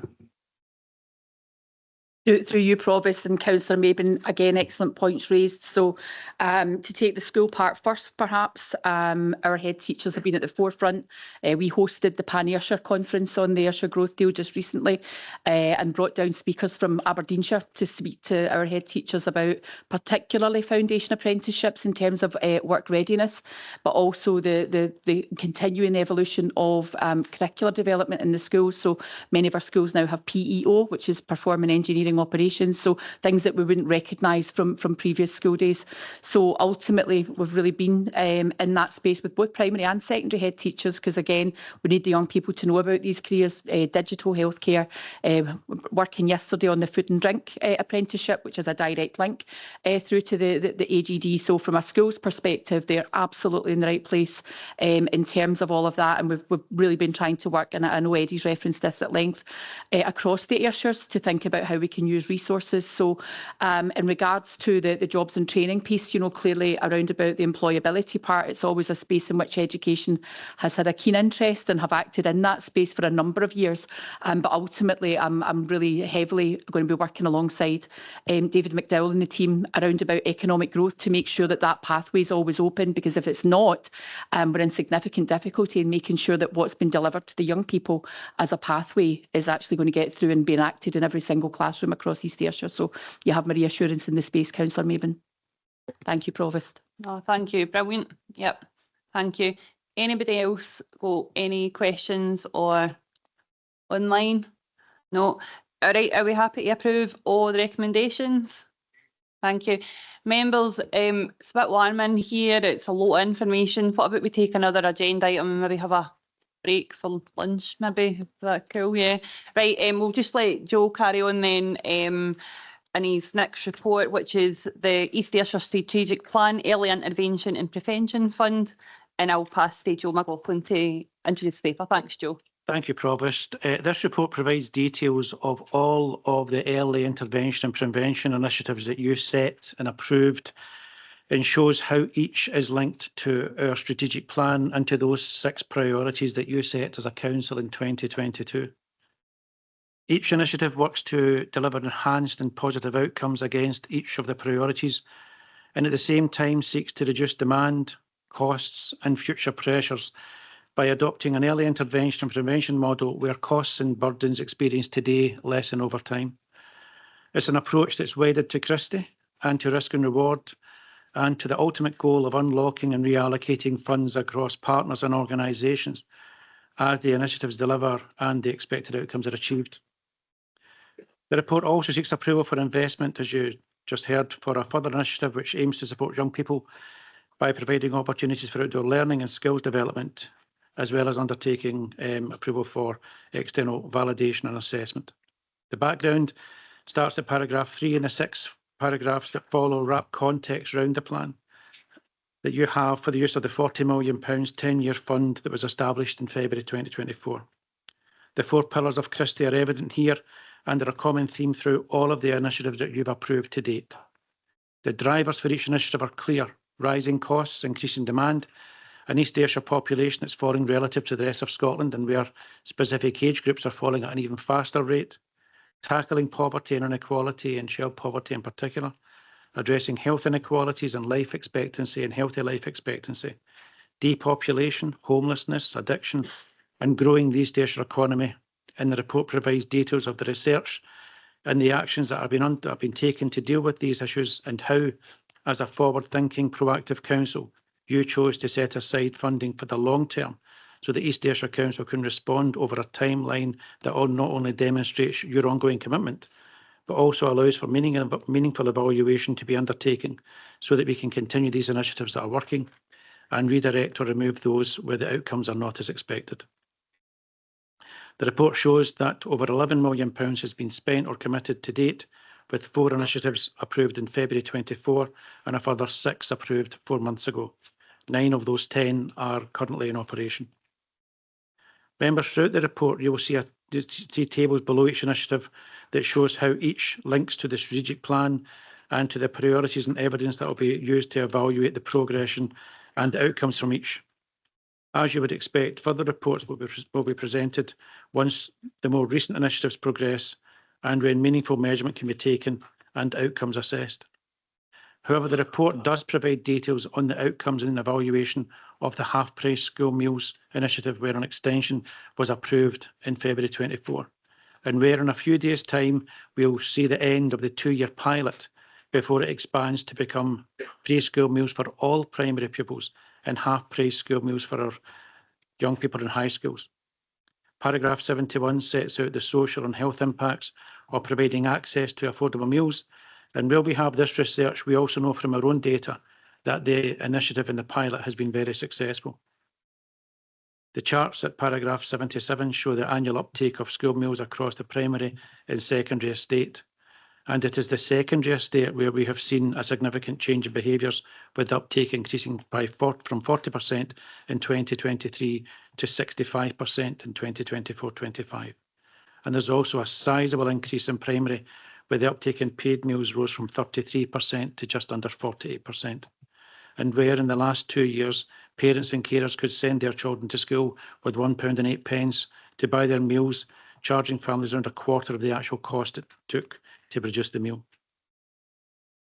And members, although the original Jobs and Training Initiative predated the establishment of the Early Intervention and Prevention Fund, paragraph 92 notes the outcomes that have been achieved by that £6 million that was set aside to respond to population changes in youth unemployment data. Council was clear when it created the fund. Apprentices were to be for 2 years. They had to have an SQA or equivalent qualification attached to each one, and to make sure the person left with transferable skills, and access to the apprenticeships was limited to East Ayrshire residents. The chart shows that around a third of the apprenticeships went to individuals who stayed in the 20% most deprived SIMD areas in East Ayrshire.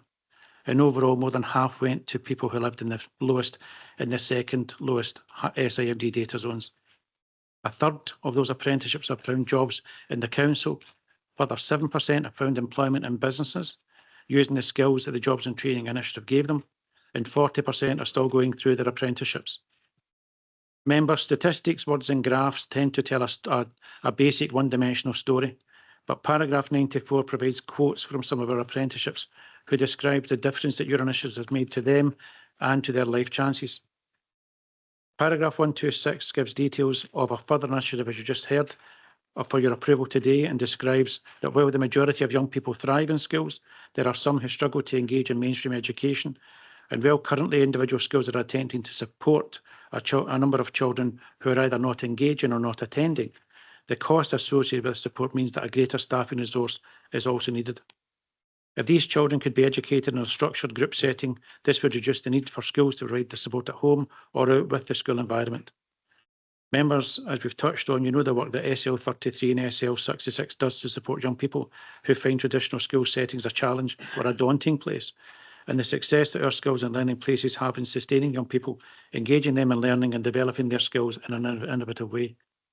So in collaborating with colleagues in the Leisure Trust, approval is sought to establish a new offer, SLXL, in 3 units located in Deancastle Country Park.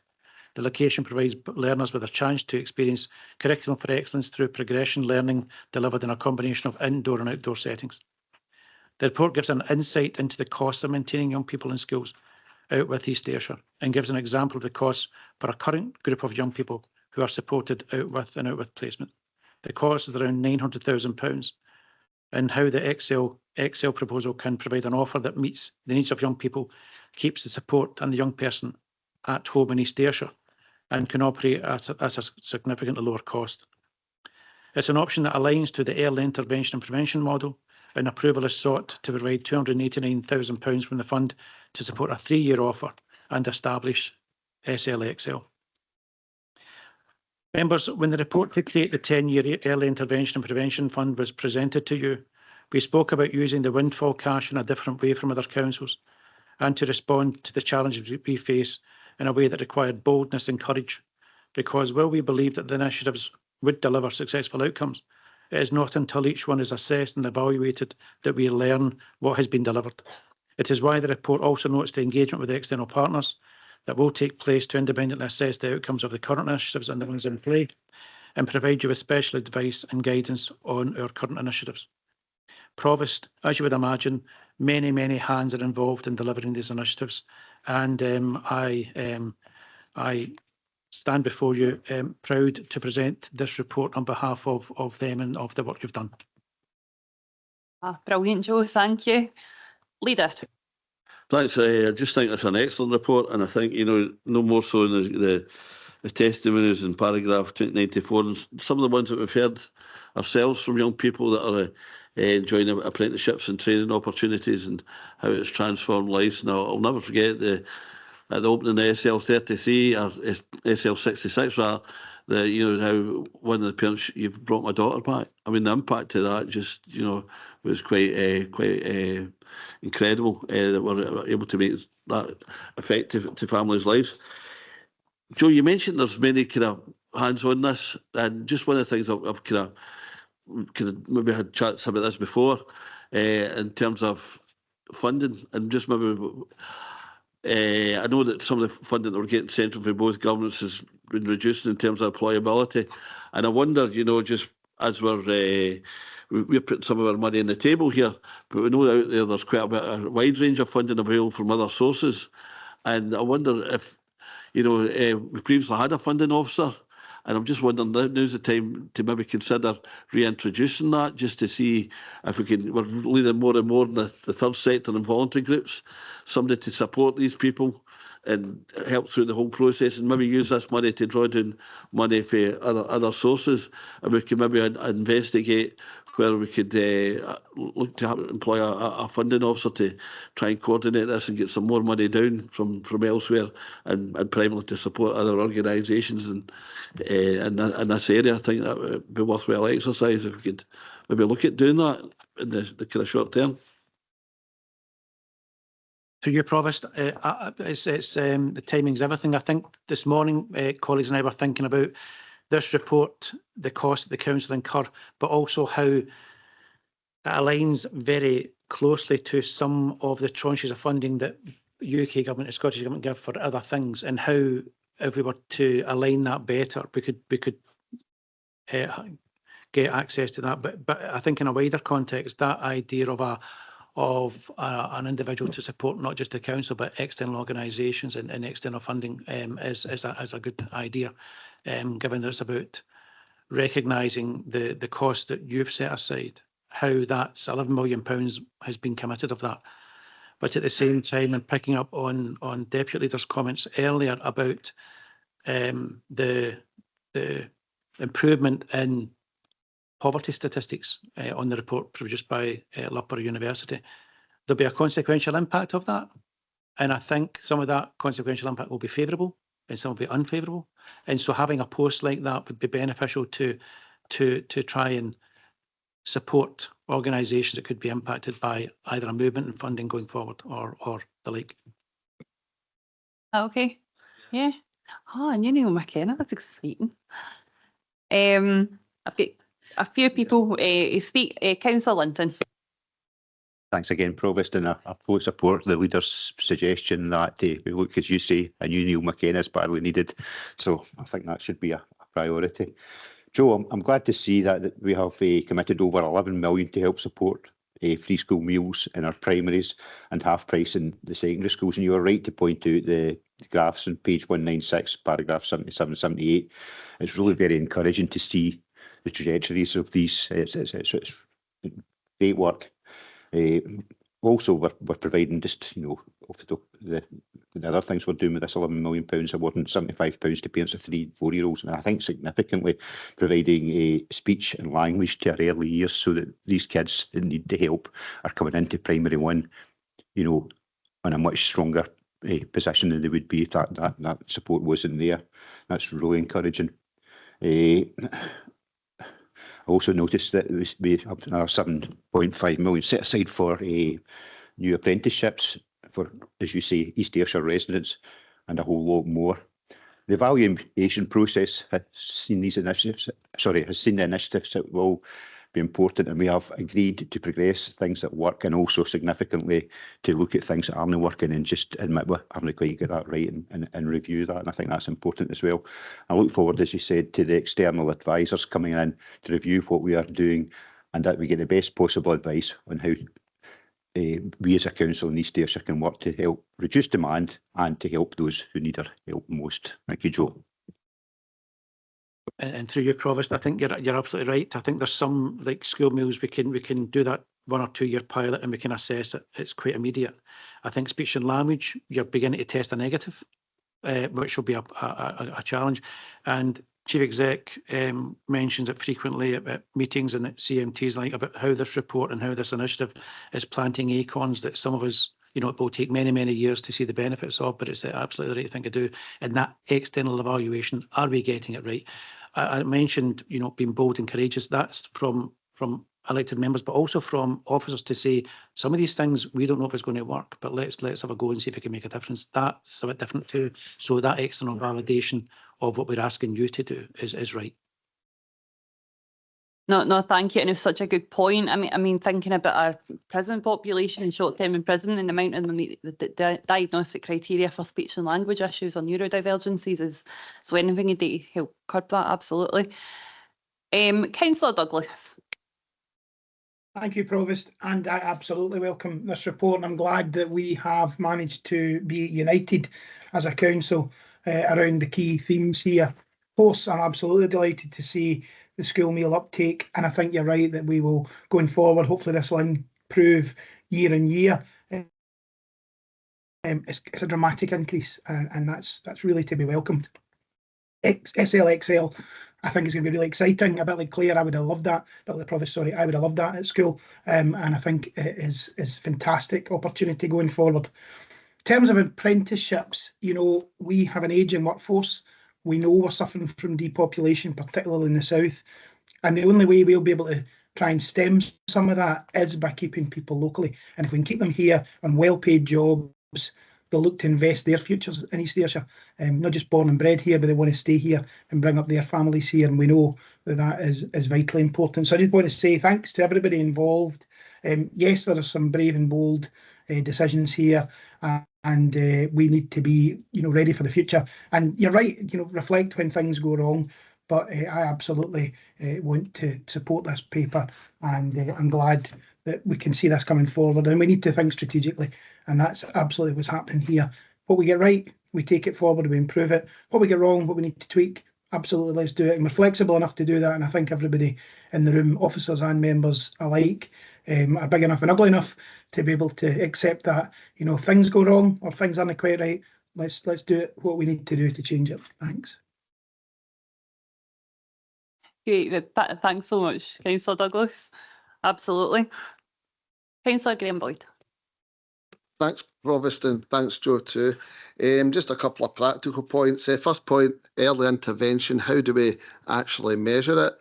And we have the data as mentioned in the report. How do we actually intervene where there's families who actually require the support, the practicalities? My second point, corporate parenting, the councils of corporate parenting, early intervention is important there. That might be some of the children's houses, really important, you know, attendance at school, some of the practicalities, because I don't know how the houses are managed, the corporate parent. And the meal time set out, the children required to be back home at a certain point, because that's really important to give the children a structure. That to be early intervention, working with them when they're young, getting them, you know, a routine and off to school, as I say, back home for 8 o'clock, as you would do when you were at home with your parents as well. So I think you maybe drilling down into some of these, it's just maybe some of the practicalities there. Otherwise, yeah, support the report as well. Thanks. And through you, Provost, I think in terms of measurement and how do we say it's working, I think, you know, I'm probably first to admit that East Ayrshire Council punches above its weight. And this report, my goodness, does just that, because it shows a council 14th size and 14th in terms of size against the 32 in Scotland, trying to change the macro environment, trying to make sure that as we go forward, the people who live in East Ayrshire Council are economically active in years to come, that have better health outcomes, that have a value and a job, or can eat properly. And so for some of them, they'll be easy to measure. For others, we'll need help. And that's why that external partners coming in to support us on that will be really, really important, because we don't know how to measure some of these things, I've got to be honest, and others do. So we need to talk to them about how that does, and we need to actually also be aware. And it's incredible that in a political structure that beds itself in 5-year cycles, you've gone 10 years, because some of the measurements and some of the outcomes from this will be measured in a longer term, and that'll be really important too. So some we know, some we don't know, and some we're getting help to try and understand ourselves. And in terms of the supporting young people, I think there's a number of colleagues, number of services doing that. I think in terms of the poverty and inequality initiative that you set up, that will support that too. But there's a range of other things to apprenticeships and supports that can be taken forward.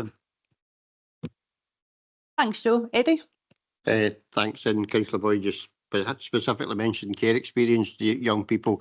So, I mean, our care experienced young people were a council that signed up to the promise in terms of how we, you know, deliver and support our care experienced young people, both those within the system and those, you know, who are leaving the system. And that might be one of the things that I was speaking about earlier, that about visibility at times, you know, about all the councillors being able to see the work that goes on in terms of the promise that actually happens within the IJB, you know, rather than, you know, at full council. So let's take that away and think about how we bring back about that wider visibility about what we're doing in terms of commitments to the promise. Thanks. Perfect, thank you. Okay. Yeah, that's a good idea, Eddie. You know, some of us, I admit myself, I'm a wee bit short in that area, so it'd be good to know more about that. Yes. No, for sure. And like along with any member, there's some absolutely fantastic staff in a lot of our children's houses out there. I'm sure if you reach out, they'd be happy to welcome you in for a wee look and where appropriate, when appropriate, and really helps kind of break down a lot of these stigmas as well that seems to still exist, sadly. But no, you'd have a really nice time. Councillor Jane, thanks. Yeah, thank you, Provost. Just regarding page 197 around the ASN holiday support, just a few comments. I want to publicly give credit to Sina Curry, who's kind of leading this. Finally, I feel we've got somebody who actually just gets it, and she is doing a great job. Obviously, we have an increasing population of neurodiversity within our schools. We're also going to be looking at supported learning centres in other campuses. At the moment, I know that a lot of these kids are only getting maybe 4 days over the 4 weeks. I think it's really important that we keep working hard on this. Now we've got the 4 years to get it right. I think we need to get this right. I think we've got an opportunity here to be a leading council in providing holiday support for these kids. I would urge caution though, because I think if it continues the way it is and kids are only getting 4 days over 4 weeks, the families are probably going to end up saying, do you know what, there's actually no point in doing it, because what you're then doing is you're getting them there 1 day a week when they're used to be, going more often than that. And it actually could actually cause more distress giving them that limited number of days than actually enhancing anything. So I would just urge caution. I'm glad to see it. I think Sina's a good person to run this. But I really hope and pray that over the next 2 or 3 years we can build on it and make it something to be proud of. Thank you. Oh, absolutely, Jane. And as always, thanks for always sticking up for our ASN and neurodivergent individuals. Thank you. Councillor Neil Watts.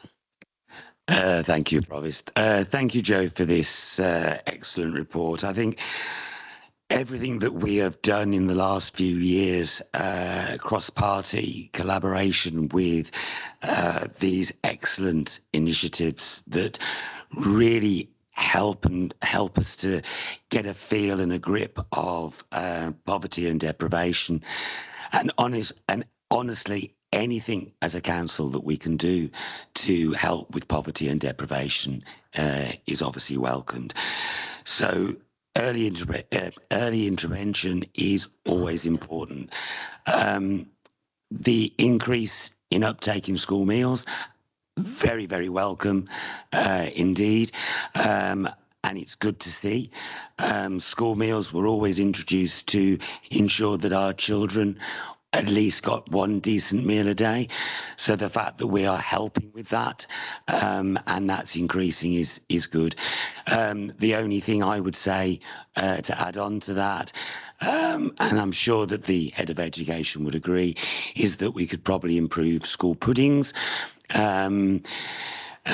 to things like cake and custard and chocolate cracknel and just things that kids would probably want to eat. But then that's my opinion on that. But no, thank you very much for that report. Provost, Andrew Kennedy's burst out a sweat up the back there. That's just my view, I think. Thank you very much. Deputy Provost. Thanks, Provost. While I welcome the report, Joe, and appreciate the hard work that goes into it for yourself and Pauline, I still have my reservations that the elected member involvement isn't quite what I envisaged for the round table event at the centre stage, whenever that was. But I noticed paragraphs 59 to 61, we talk about school attendance and where we're the lowest, the local authorities in Scotland. And appreciate the links that are within the report, taking you to some useful evidence. but I'm just wondering, that seems to just leave us hanging there regarding school attendance. And I ken that Councillor Friel, supporting myself, had proposed something to maybe use some of the early intervention money to improve school attendance. So just wondering what we're doing about school attendance. Thank you. Yeah, Linda, do you want to take that one? Yeah, absolutely. And Deputy Provost, please know that work's still in development. So the school attendance piece, we take the view in East Ayrshire that we can only do well by our young people if we can actually get them in. So whilst we are deemed, it's not currently the position anymore, you'll be glad to know, lowest in Scotland, and actually there's only a 2% differential between us and the Scottish average. So it doesn't make it right. It still makes it a huge challenge, but it has to be about schools and clearly working in their own context, knowing their young people, etc. So ultimately, it remains front and centre of our education service plan in that regard, and members will know that by developing things like SL 3366, SL Excel, these are all part of that package, and indeed the funding that was awarded through the £100,000 elements to a lot of those community groups. So for example, the Zone, Centre Stage, we're all around about that targeted approach to getting young people into school. So in respect of that piece, Councillor McGill, I can give you my assurance that Ian Burgoyne and my team have that absolutely front and centre. We've hosted, I think, 4 conferences. We've involved parents in that, and many elected members have also attended in the space. We've revised a lot of our procedures. For example, not just sending out attendance letters. We know that a lot of parents don't respond well to those, and indeed it just makes them feel more pressurised in that particular space, and that a relational approach was absolutely talk to folk, you know, rather than this piece around about send and the next level of angry letter about the fact the young person's not in school. So I think by a lot of the approaches that we've outlined clearly in the pieces around about employability, not seeing ourselves just in education, seeing ourselves across both the Health and Social Care Partnership, the Leisure Trust, and making those connections that will help young people, because if it's not school, it has to be something else. Another piece we've also developed strongly, and I'll bring this to members in due course, is our digital offer. We've now got about 50 young people. Now, this isn't South West Connects as the digital hires and advanced hires, but we now actually have a digital online school. So we are in the middle of evaluating that at the moment. We've got a lot of young people in secondary in that. We're now expanding into primary. So ultimately, we've been speaking to our head teachers just in the last 2 weeks. Now, that's not about the young person permanently learning digitally, but sometimes they just need a foot back into learning, to let them know that we're still looking after them. We still love them, even though they're not coming to school. We're trying to bring them back in, and it is that kind of small step. So absolutely, please know, Deputy Provost, we're still working very hard in that space, and we'll continue to take on anything that we can to push in that direction. But again, we'll keep it in front and centre. I certainly didn't. I expected it to be being worked on, but I appreciate that further clarification. That's what I was looking for. Thank you. Thank you. Councillor Graham Boyd. Thanks again, Provost. A question for Linda. Excel sounds very interesting, you know, with the SL extensions. The Dean Castle Country Park sounds really good, because I'm well aware not everybody can connect with the curriculum offered within the school. So good. Just a point to make. Don't forget about the town trails as well. I see you put the thumbs up. You were involved with the Galston one. We used to meet with that, because the town trails are written, you know, at level 2 for CFE, but they can easily be adapted for level 1 and also level 3. And I'm aware in the past the head teacher has now left a Command Academy, used it for Connect Pupils, and I think you used it for the Loudon Communication Centre there. So these resources are perfect there. You know, it involves active learning in a different way, you know, rather than the traditional way. And I'm a wee bit concerned, because 2 of the people who wrote the Commander Town Trail are retired last summer, and one's presently retiring. And we know when you get initiatives in school, you need people to keep driving them. And when teachers retire, sometimes these initiatives slip. So I'm asking you, if you don't mind, if you just can keep that at the forefront with your Excel, and also encourage the primary schools to keep taking it up. We've got the resource for Galston, the Valley and Kilmarnock as well. Okay, thanks. through you, Provost, and Councillor Boyd, I'm going to be honest, I was hoping you would come in with that, because clearly we really feel that, you know, and again, having had experiences of the town trails as a head teacher myself back in the day, is a wonderful resource. And actually from your work around about Kilmarnock came the other town trails that then evolved. And clearly for members that haven't seen any of those in action, it might be something we could invite you along to a future date. So Councillor Boyd, I now have a curriculum officer for the council in the form of Julie McKee, and what we'll do is just to make sure that Julie's keeping that front and centre in her liaison with the updates to head teachers, and to make sure that that's constantly refreshed on Glow, and make sure that staff are, again, it's about access and keeping that alive, because the one thing we wouldn't want to do is to see any of that diminish, because it's an incredibly rich resource, and I remember the work that went into it, Councillor Boyd, at the time. So ultimately, please know of my support for that particular initiative, but I think it could play a really major part, both in SLXL, but both right across the education service proper. Yep, fantastic, Linda. And it also helps with the wider, you know, communities and town centre regeneration as well. So, you know, there's a lot of wins there. So absolutely delighted. So your new officer and yourself will just keep in touch with that. Thanks. Thank you.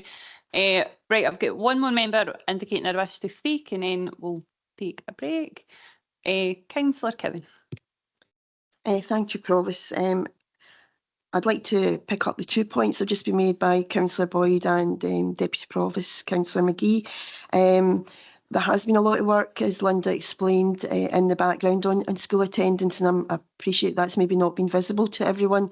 I've had ongoing meetings with Ian Burgoyne about some of the symposiums. We've also had 4 schools who have been directly involved in the school pilot looking at this. And initially, when we had the data, the first briefing I got from Ian Burgoyne, there was some data inconsistencies, and that was data entry inputs. So a lot of work's gone in the background to standardise that, to make sure that the measurements that we've got have been telling a better story and a more accurate story of what's going on. Also, you'll find that individual schools are using their pupil equity fund to try and link with home link workers and things like that to get the kids in school. But I think it is an area that we need to do a deeper dive, and I've just recently asked Ian Burgoyne to give me an update on all the work that happened last year and where we were with the Scottish Government's pilot with the 4 schools. I can't remember the 4 schools. I believe it was On Thank, Doon Academy, another primary and another secondary, and it was across local authority. So once that briefing comes through, I'm obviously happy to share that with other elected members that want to see that detail. And perhaps I know the programme is busy, but it could be a future councillor conversation for us to take that deep dive, and maybe see some of the best practice that we've got on the schools. But as I say, I appreciate that sometimes it's a busy programme. The idea of the town trails, just yesterday I actually joined Councillor Boyd and went on one of the lunchtime walks, which was very enjoyable, and it was good to interact with some local people who live locally and people who work in the council. I think, yeah, there are maybe opportunities there to keep that initiative going, but also maybe to extend it into digital skills. At one of our recent planning committees, we heard from a member of the New Mills community where that association has done an online app for their town. So we could get our students looking at, you know, upskilling some of the town trails for more the digital age, and also maybe linking into external partners such as the Urban Alliance groups that are there, the Youth Alliance, the one that covers the town centre, and the Be Make It and Kilmarnock Neighbourhood Board as well. That might be opportunities there to do some sort of cross-pollination to get that outcome. Thank you. Yeah, Linda. Again, through you, Provost, Councillor Cowan couldn't agree more with the points that again are being made in this space. What I will say is we're examining a possibility right now about a global infrastructure foundation apprenticeship. There's one running in West Lothian at the moment that's taken my eye, and actually the young people begin to fly drones, believe it or not, over the towns to help develop some of the global infrastructure and built environment. I think the foundation apprenticeship's called at level 5, so it's hugely accessible accessible. It's a step underneath higher, and I think if we can take that town trail idea and develop that into something that's really, really sector leading and imminently makes the young people very, very employable from what I've understood from the industry partner I'm talking to just now, then I think it's something that could be transformational for a lot of our communities and would have tremendous links over into planning and the work that they are doing on mapping right now. So leave that one with me, Councillor Cowan. I think that could be something that we could back, but I would really support the idea of a councillor conversation on attendance as well. I think it would be great to have a real look at how that might apply in each of your wards and to understand some of the deeper data that sits around about that. No, absolutely. Thank you, everybody. Leader. So I'm just wondering if, in terms to strengthen suggestion I made about the funding officer, plus the point that Deputy Provost made and Councillor Cowan about the deeper dive into school attendance, if we could maybe add that to the recommendation in some way, just to as an action point. Yeah, absolutely fine. Yeah. Everybody else okay? Are we happy to agree? Right, okay, everybody, go and have a piece, go and have a coffee, because when we come back, we're talking about the IJB, and we will be back at 12:35, please. Thank you. Thanks, Robert. Thanks very much, and afternoon, members. So this is the annual updates that we bring to Council in relation to the IJB strategic plan, workforce plan, communication strategy, and the property and asset management plan. So just a suite of documents that underpin what we do as an IJB. So the update this year pretty much just reflects what's happened in previous years, and there have been no significant changes to any of those documents. So the regular updates has just confirmed that actually they remain appropriate. So I'll just go through quickly in terms of what they say and how we operate. So strategic plan is revised previously for 24 to 27, sets out the IJB strategic commission intentions that deliver arrangements through the Health and Social Care Partnership, and within that there's 6 strategic priorities round about: starting well, living well and dying well, people at the heart of all we do, caring for East Ayrshire, caring for our workforce, safe and protected, and digital connections. And if you remember, we had a fair bit of discussion and debate last year when we first spoke about the changes that we made within there. As I said, this is a suite of documents we're talking about here. So the other ones are what we would call enabling documents around about workforce communications and our property and asset management plans. So in terms of the IJB strategic plan 24 to 27, the strategic plan and wellbeing delivery planning group led the review and refresh of that plan back in a couple of years ago, or a year ago, sorry. In reviewing the activity, partners must have due regard to all the delivery principles and the national outcomes for health and wellbeing, children and young people and justice, and they are set out in the tables at paragraph 8 on page 217, 218 of the papers. Engagement feedback is an important part of, obviously, when we look at the strategic plan, and summarised within paragraphs 9 and 10 of the report, how that engagement and feedback took place when the plan was updated in 2024. As I mentioned at the start, paragraph 11, it talks about those 6 priority areas with a bit of sort of local outcomes and so how that's measured and how we track that covered in there as well. Further detail in each of these strategic priorities is presented within the plan, sets out the delivery arrangements and the longer term ambitions round about that. The services and functions that are delegated to the IJB are also described with a greater level of detail provided round about the lead partnership arrangements, which, as you recall, for East Ayrshire is particularly round about primary and urgent care. We also recognise the impact and the input that housing make to this, and the housing contribution statement is also included as an appendix to the IJB strategic plan. Arrangements for performance reporting are also set out in terms of how we measure progress against those national outcomes. And as you recall, we bring an annual performance report through to the Community Planning Partnership and to Council, and that typically comes in September. So the 24-25 report will come before you in September of this year as well. Last year, following the approval of the strategic plan, we also designed and published a plan on a page, a kind of summarised version of it, and an easy read version as well. And those were published in the summer of last year. In relation to the workforce plan, you'll recognise in terms of the plan there 2022 to 25. I think we mentioned at paragraph 17 an updated revised plan is currently in development. The latest draft of that was presented to the IJB just yesterday and it was approved. And the final step in that process now would be to submit that to the government. It's a document that they request to see and they do the final sign off round about it. And at that point we'll then have a revised workforce plan for 25 through to 28. Beyond the workforce plan, the Health and Social Care Partnership has also implemented agenda for change package of pay terms and conditions for NHS staff with a 99% compliance rate to date. That's particularly around about reduced working week and some of the non-pay elements of that pay award from last year. And that's, as I say, been pretty much implemented right across all of our teams. The Health and Care Staffing Scotland Act places a duty on service providers to ensure appropriate staffing and training. And again, an update has just recently been pulled together with a view to providing that back to government. But I can confirm at this stage that we are compliant with all the conditions within that act as well. Communication strategy, another important document within there. Won't go through all of the detail, but there's been a range of activities taken forward over the last year as summarised at paragraph 21 in the bullet points there, including the development of a campaign calendar to make sure we're doing some really good measured and joined up activities between ourselves, the council and the NHS board as well. Increasing awareness of services that we operate and deliver across East Ayrshire, both ourselves but also in partnership with the third sector. And we use what's called the ALICE directory that's delivered by the Alliance to do that. And there's links from that off our website. We also have a Health and Social Care Partnership newsletter called the Tea Break. Again, that's issued across all of our staff groups, but also to some of our third sector delivery partners as well, just to keep people aware of the various good things that's happening across the partnership. In terms of the property and asset management plan, again, captured there in paragraphs 22 onwards. Maybe the key thing just to highlight here is that plan's aligned to the council strategic plan that we've focused on already this morning, and also the NHS Ayrshire and Arran Caring for Ayrshire programme, just again to make sure that it's as joined up as it can be in relation to community-based health and social care. Paragraph 24, again, just picking up on some of the previous conversation this morning. Our plan also takes cognizance of the Strategic Housing Investment Plan programme, the SHIP, particularly as we heard this morning around about activities and opportunities in relation to Clinsharp Place and also Barnwheel, some of the opportunities to invest in that housing stock to really see the opportunities for health and social care as we move forward. In summary, Chair, the documents are presented to you today for consideration, for ratification. As I say, the IJB have already considered them. The documents will also go into the NHS board just for their onward consideration and ratification as well.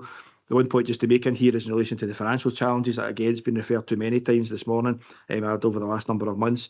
If as part of the financial recovery planning process that remains ongoing, if that then means that the strategic plan needs to be updated and refined in relation to what we can afford to do, then clearly that would be brought back through the partners as well to make sure that any changes in there would still have to be ratified, approved, agreed by council and the NHS board. So again, just a commitment that would absolutely be the case going forward. Recommendations, paragraph 2 is to note the annual updates. As I said, there's little in there that's been updated, they've been reviewed, but they remain appropriate and relevant.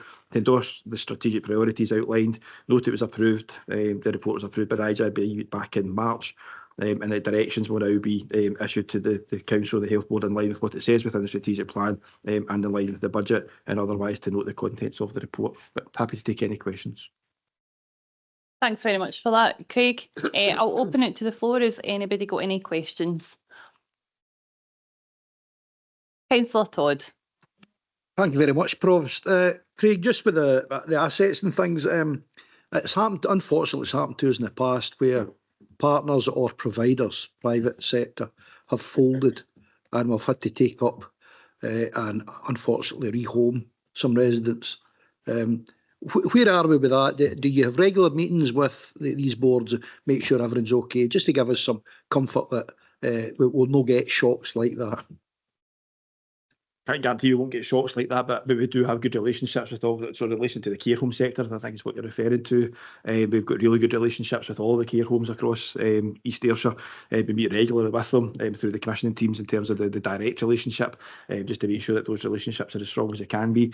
We've done a fair bit of work through the IJB in relation to business continuity planning arrangements. So if there was to be an event, whatever that event might look like, that starts to challenge the availability of a service or a particular home, then how does that then look? Because actually what we've got just now is they all rely on each other. If there's an incident, then we'll rely on the next one. But actually, there's a major incident that perhaps takes out a couple of care homes. What does then that start to look like? So some of that's been sort of delved into over the last year or so as well. So yes, that give you that assurance that we do continue to look at it. What I would say, just in relation to, and this has been well sort of trailed through the press, is that the sector, the whole independent voluntary sector around about care homes is really, really difficult just now. They're very, very challenged. So the financial position in there remains a significant issue. It's one that need to keep a close watch on as well in terms of that financial sustainability of the sector and of individual care homes within it. That's probably the biggest risk that we face in there. Although most recently the challenges have been round about closures due to fire regulations not being followed, etc. So that's a bit that we can manage, but the financial sustainability is an area that we just need to keep a really close watch on and try to keep ahead of the curve as best we can. No, thank you very much for that. Anybody else want to come in? Any questions or points? Okay, thanks very much for that, Craig. Is members happy to note the report? Perfect, thank you.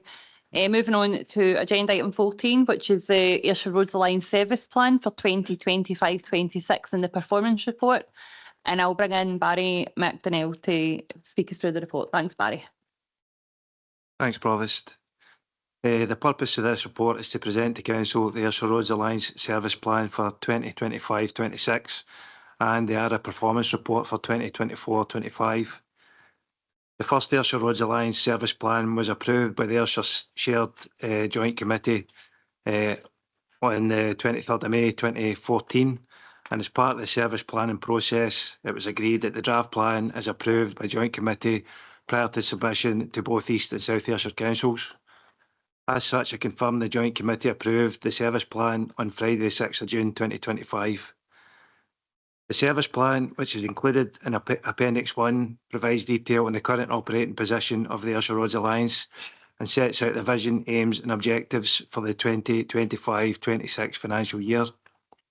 The plan reflects the budgets approved by East and South Ayrshire Councils, along with funding received from other sources, and describes the challenges and targets for the service.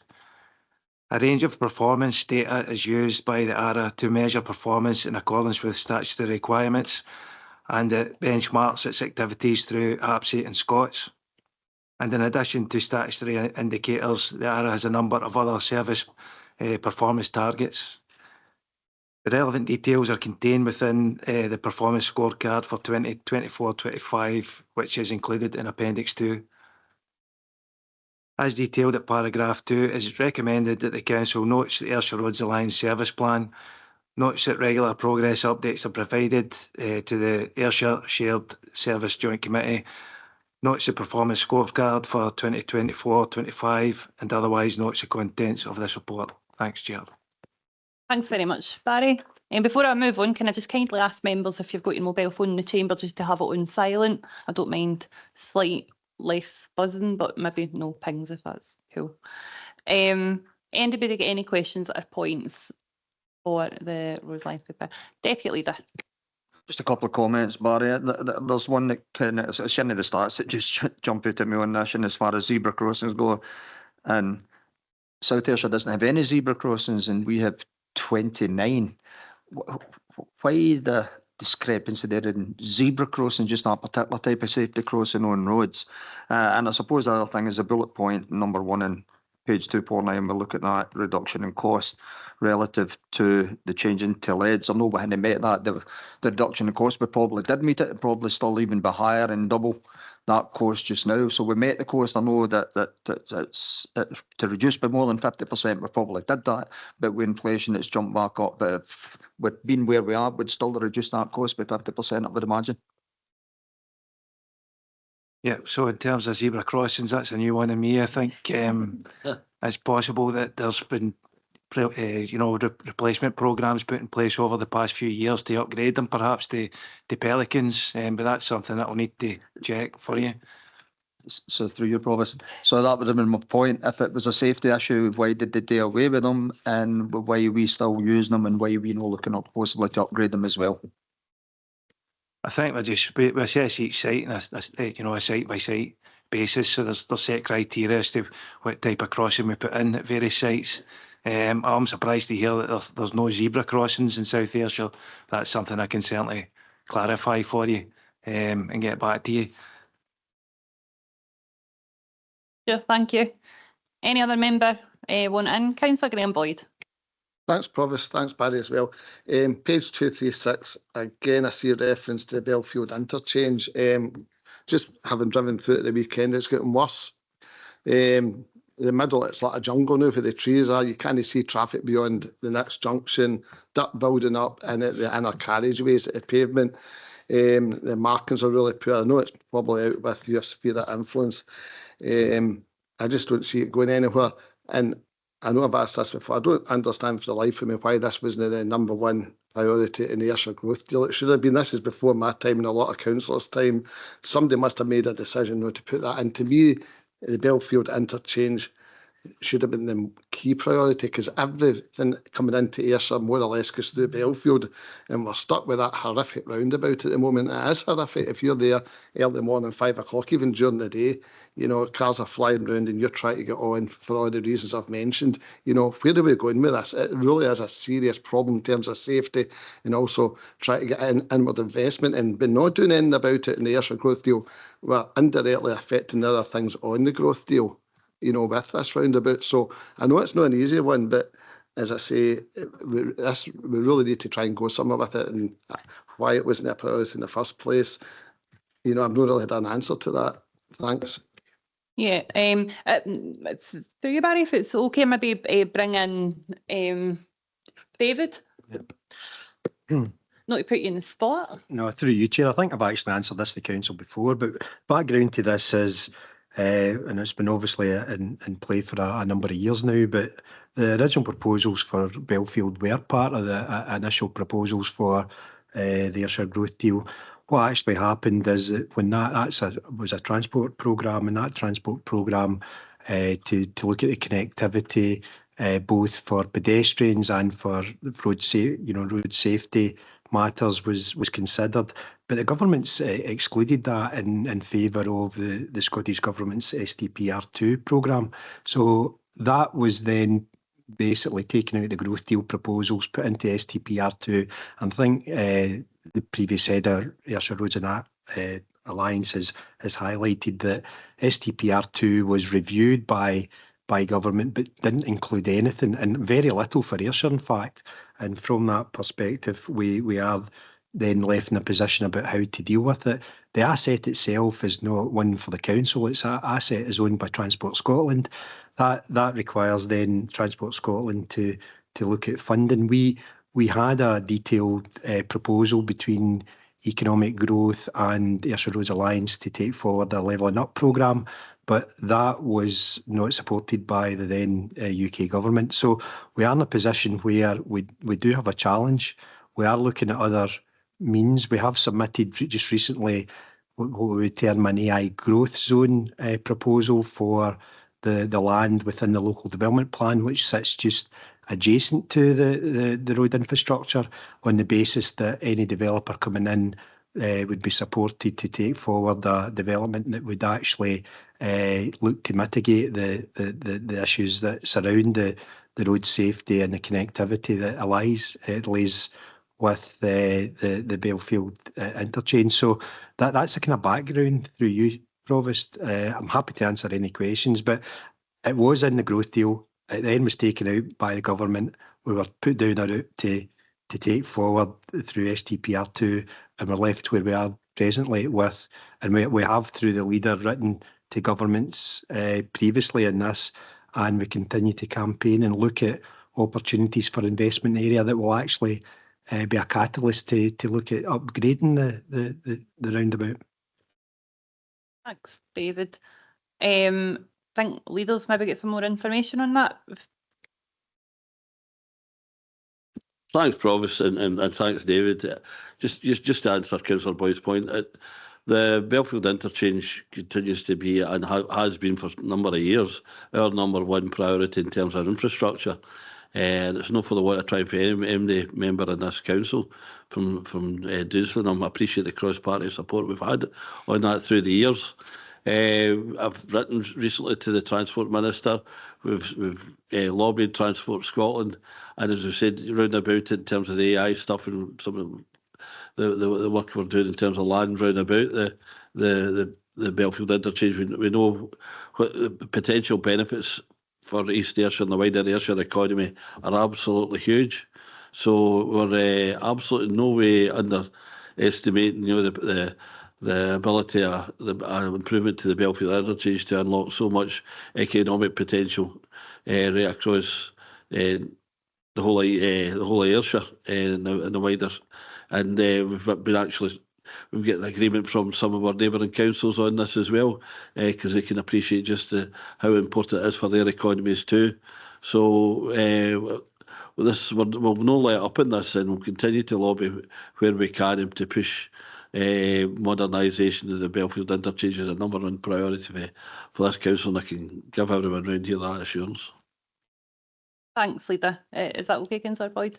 Yeah, thanks, Dougie. Yeah, even just the general maintenance at the moment, you know, I know it's beyond our scope. I don't know, is it Amy or somebody that does it? Even if we could write to them, because it's, as I say, the lanes are in a terrible state. It's flooding. Even the inside lane, it's all built up with dirt. That could be cleared quite easily. And some of the excess growth, you're blind beyond the next junction you're looking to, and things are come flying round, and you're taking your chances.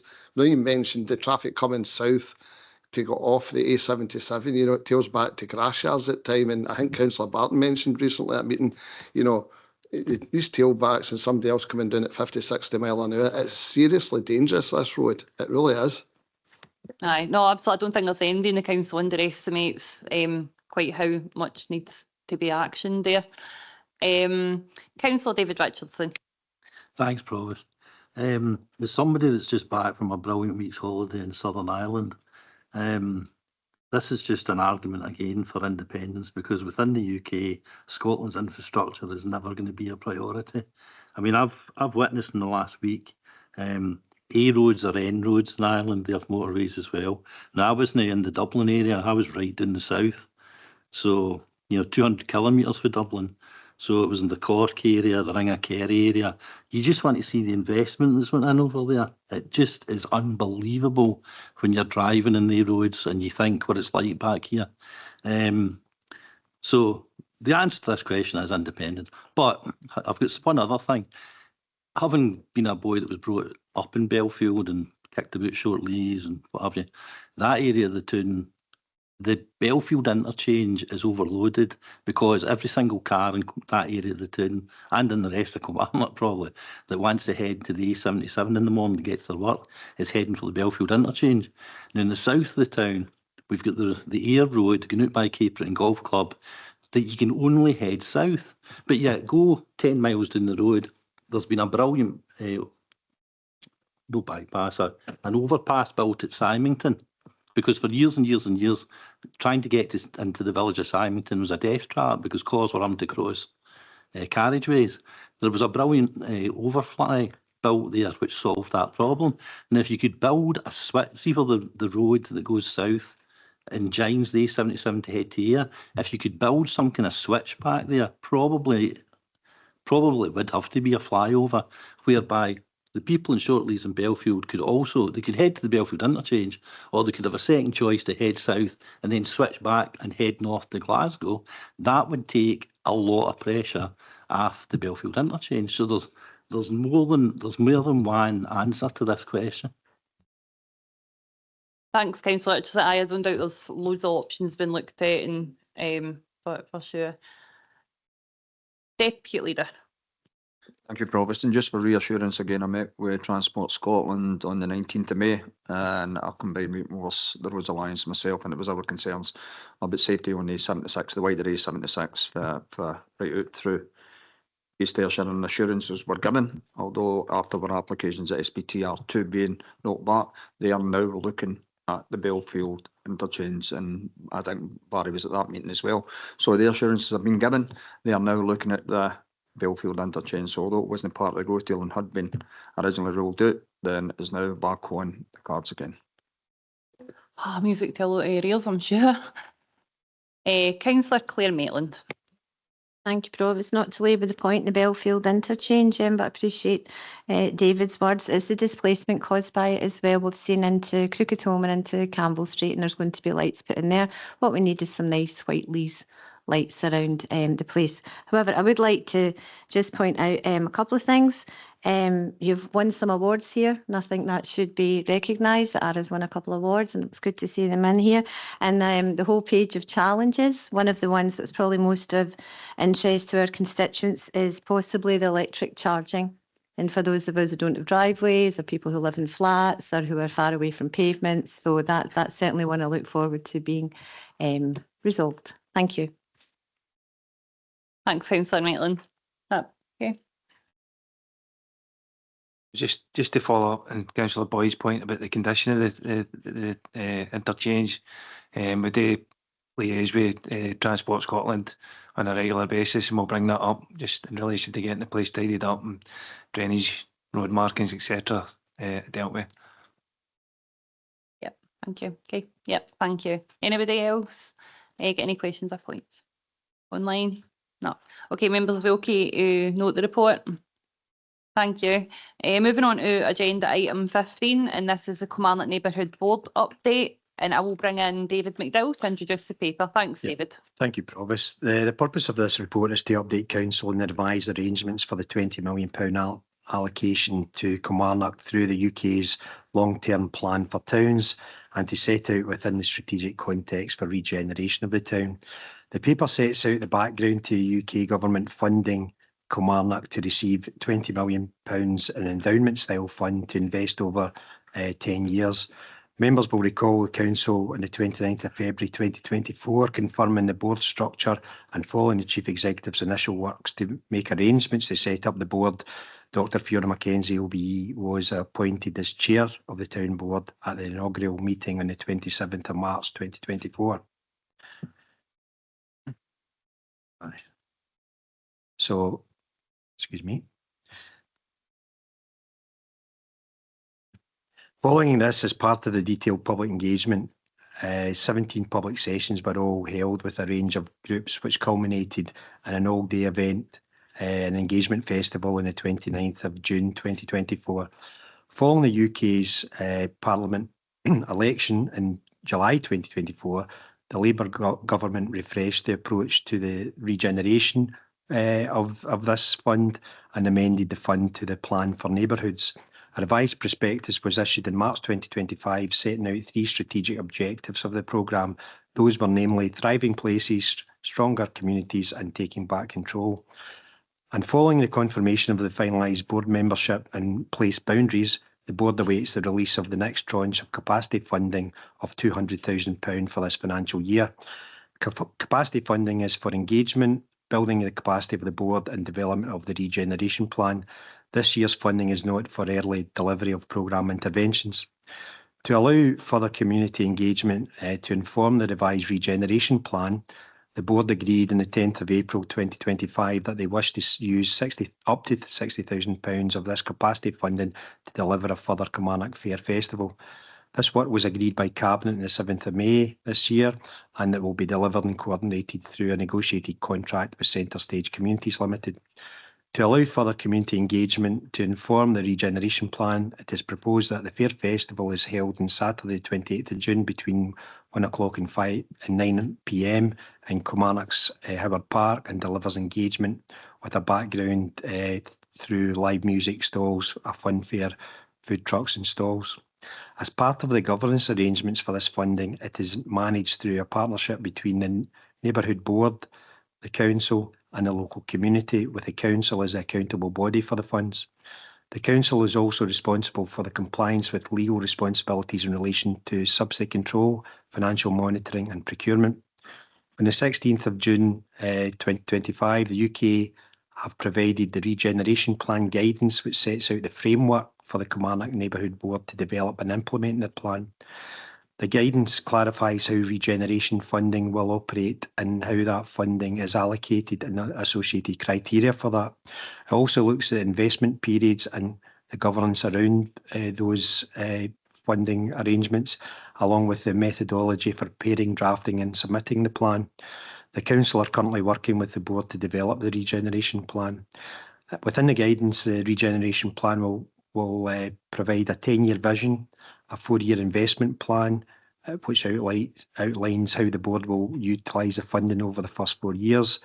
And the guidance will enable the Kilmarnock Neighbourhood Board, supported by the Council, to develop the regeneration plan, which will then be submitted to the UK Government for assessment. The Government have now opened the portal for these plans, which went live on the 16th of June. And the deadline for the plan, the portal closing, is 28th of November, enabling the Kilmarnock Neighbourhood Board a 5-month period to develop the plan in readiness for submitting to the UK Government for the formal assessment. And then once the approval is made, the implementation of the regeneration plan will be taken forward from the 1st April 2026. Provost, happy to answer any questions in terms of the paper. David, thank you. Leader. Thanks, Provost, and thanks to David for an excellent report there. And just to thank the team, because I think other towns that were given similar funding, I think the Kilmarnock Neighbourhood Board, the team there have been well ahead of the game there and getting plans together. And that's good to see, and it's enabled us to make greater progress. I have one query, however, and I've got I was unable to make the last Neighbourhood Board meeting, and that was just in terms of the boundaries. And I know that the days passed, we had to have that in for the 22nd of April, but I think we had an explanation to communities it's required why, you know, Chris House has been excluded, and, you know, Hereford Cricket Home, which I would include as well, has been included. So, you know, you've got 4 of the Kilmarnock wards, 3 of the wards are actually fully included, and one of them's but, you know, a quarter or a third of the ward in the case of Ward 3 is not included within the Neighbourhood Board. I know there might be sound reasons for that, but I do ask myself why, because you're getting parts of the ever expanding Fardell Hill falls within both the Chris House School catchment area and the Community Council area. Similarly, Moorfield, where we're building industrial units, actually falls within Chris House Community Council area. So there's a wee bit kind of, in terms of the boundaries, there's a wee bit that needs to be addressed. That, you know, and why would we exclude the Moorfield industrial area from the Kilmarnock Neighbourhood Board? And for that, why, you know, it's not particularly clear in terms of Fardell Hill as well. You know, why should we exclude parts of Fardell Hill and that too, and as well as the whole of Chris House and Norton Tabor, etc. I just think there needs to be an explanation there. Eddie, are you able to provide some clarity on that? No, I mean, but these are issues that are delegated to the neighbourhood board, as you know, like where you're one of the representatives on that. And, you know, so there are the other discussions here, and then it's submitted from there into government, you know, for approval. It is the nature of working in partnership rather than being fully control of things as a council, you know, in terms of that. I think the original thing was about how the alliances were set up, you know, to be honest, and that was about how the community alliances were set up. Then the 4 community alliances were taken forward, and then there was the addition of the children's one, you know, that took that forward. So I think that was the basis of it. But the decisions of it, what was included was the discussion at the neighbourhood board. Yeah, Leader. Yeah, I get a conflict of engagements that day, and I think Richard raised the question on my behalf at the meeting, and I'm thankful to that. But I don't think there's the depth, you know, that I think it requires a full answer, because, you know, the issues that I raised, you know, in terms of some of the boundaries, I think, you know, I don't know if the members of the board would be, you know, realise that was a kind of anomalies that were happening. I know it had to be in for 22nd April, but I think I need to record. I think that we need to maybe, if there's an opportunity in the future, we need to maybe perhaps review it again. Yep. Richard? Thanks, Provost. And just to reiterate, Leader, obviously, Chief Exec's comments around the role of the board, and you know, that as we discussed, that was the conversation on the day. Notwithstanding that, there was a commitment from the board that they would continue to discuss and keep matters open for the future, or should the opportunity arise. So we can take that back. Yeah. No, that's great. Thanks. Thank you, Councillor Graham Boyd. Thanks, Chair. Yep, pleased with the report and the progress the town board. I attended the last meeting as a substitute for Councillor Douglas. I do see the board's making really good progress. I do see, maybe to answer Councillor Reid's points, it's a separate entity to the council, and which removes some of the bureaucratic and possible procurement procedures. However, the board does have to work along with the councils, particularly the strategic group. And I know there's a lot of good work going on in the background, particularly with Richard and Pamela, in trying to move the town centre forward. So if these two groups work together, and given yesterday's news that a major retailer is pulling out of King Street, leaving a massive gaping hole in that street along with others we have, it's critical that the strategic group and the town board work together and actually deliver results, because, you know, we really need that, you know, so hopefully moving forward we get there. Yep, thanks. David? Thanks, Provost. Just a small governance point, and we've covered this before. The original ambition when there were town centre boards was that it would be less bureaucratic and less caught up in red tape and less caught up in procurement and all that kind of due process stuff. But as members are aware from more recent reports, it's moved to the different approach. It's now the Kilmarnock Neighbourhood Board. And as folk have gone through the detail of what they're trying to achieve with this, they realise that some of that due process has its place. And indeed, there isn't any relaxation now. The council's fully responsible for administering the funds, and we have to administer the funds in accordance with due process. Members will recall, for instance, and reference was made earlier in the chamber this morning to the £60,000 allocated to the festival. That was subject to a report to Cabinet for authority to negotiate with Centre Stage to provide it. So I wish it were the case, Councillor Boyd, that the ambition had been realised and we could dispense with some of that red tape and bureaucracy, but that's not the case. We have to still follow that due process to protect the public purse, even in relation to the Kilmarnock Neighbourhood Board, and we'll continue to do so. Thanks. Thanks, David. Always keeping us right. Councillor Elaine Cowan. Thank you, Provost, and hopefully it's a simple request, and I appreciate the comments that we've got 2 elected members on the board, but could we perhaps get, and I'm assuming there already is a map of the boundary, could we maybe get that circulated around the other 18 Kilmarnock local members, just for our awareness, and especially so we can, probably it's me, I like visuals, so we can get our heads round about what area this group is looking at and how it overlies with all the other locality plans that the council looks at. So it's just a joined up approach. I think that would be helpful. Thank you. Thanks, Provost. Thanks, Councillor Cowan. and I'm sure we can absolutely facilitate that. Just to add to the question around how we ensure that these different elements work together.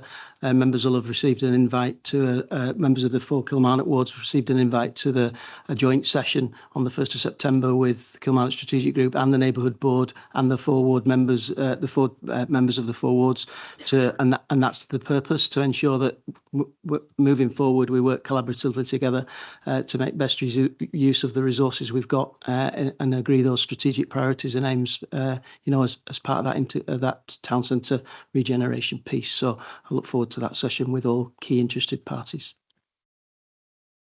Okay. Yep. Thank you very much for that. I've got Councillor Barry Douglas online. Thank you, Provost. And just, I think, so we're clear, I think Councillor Cowan's point about making sure the boundary is provided to everybody, it makes sense.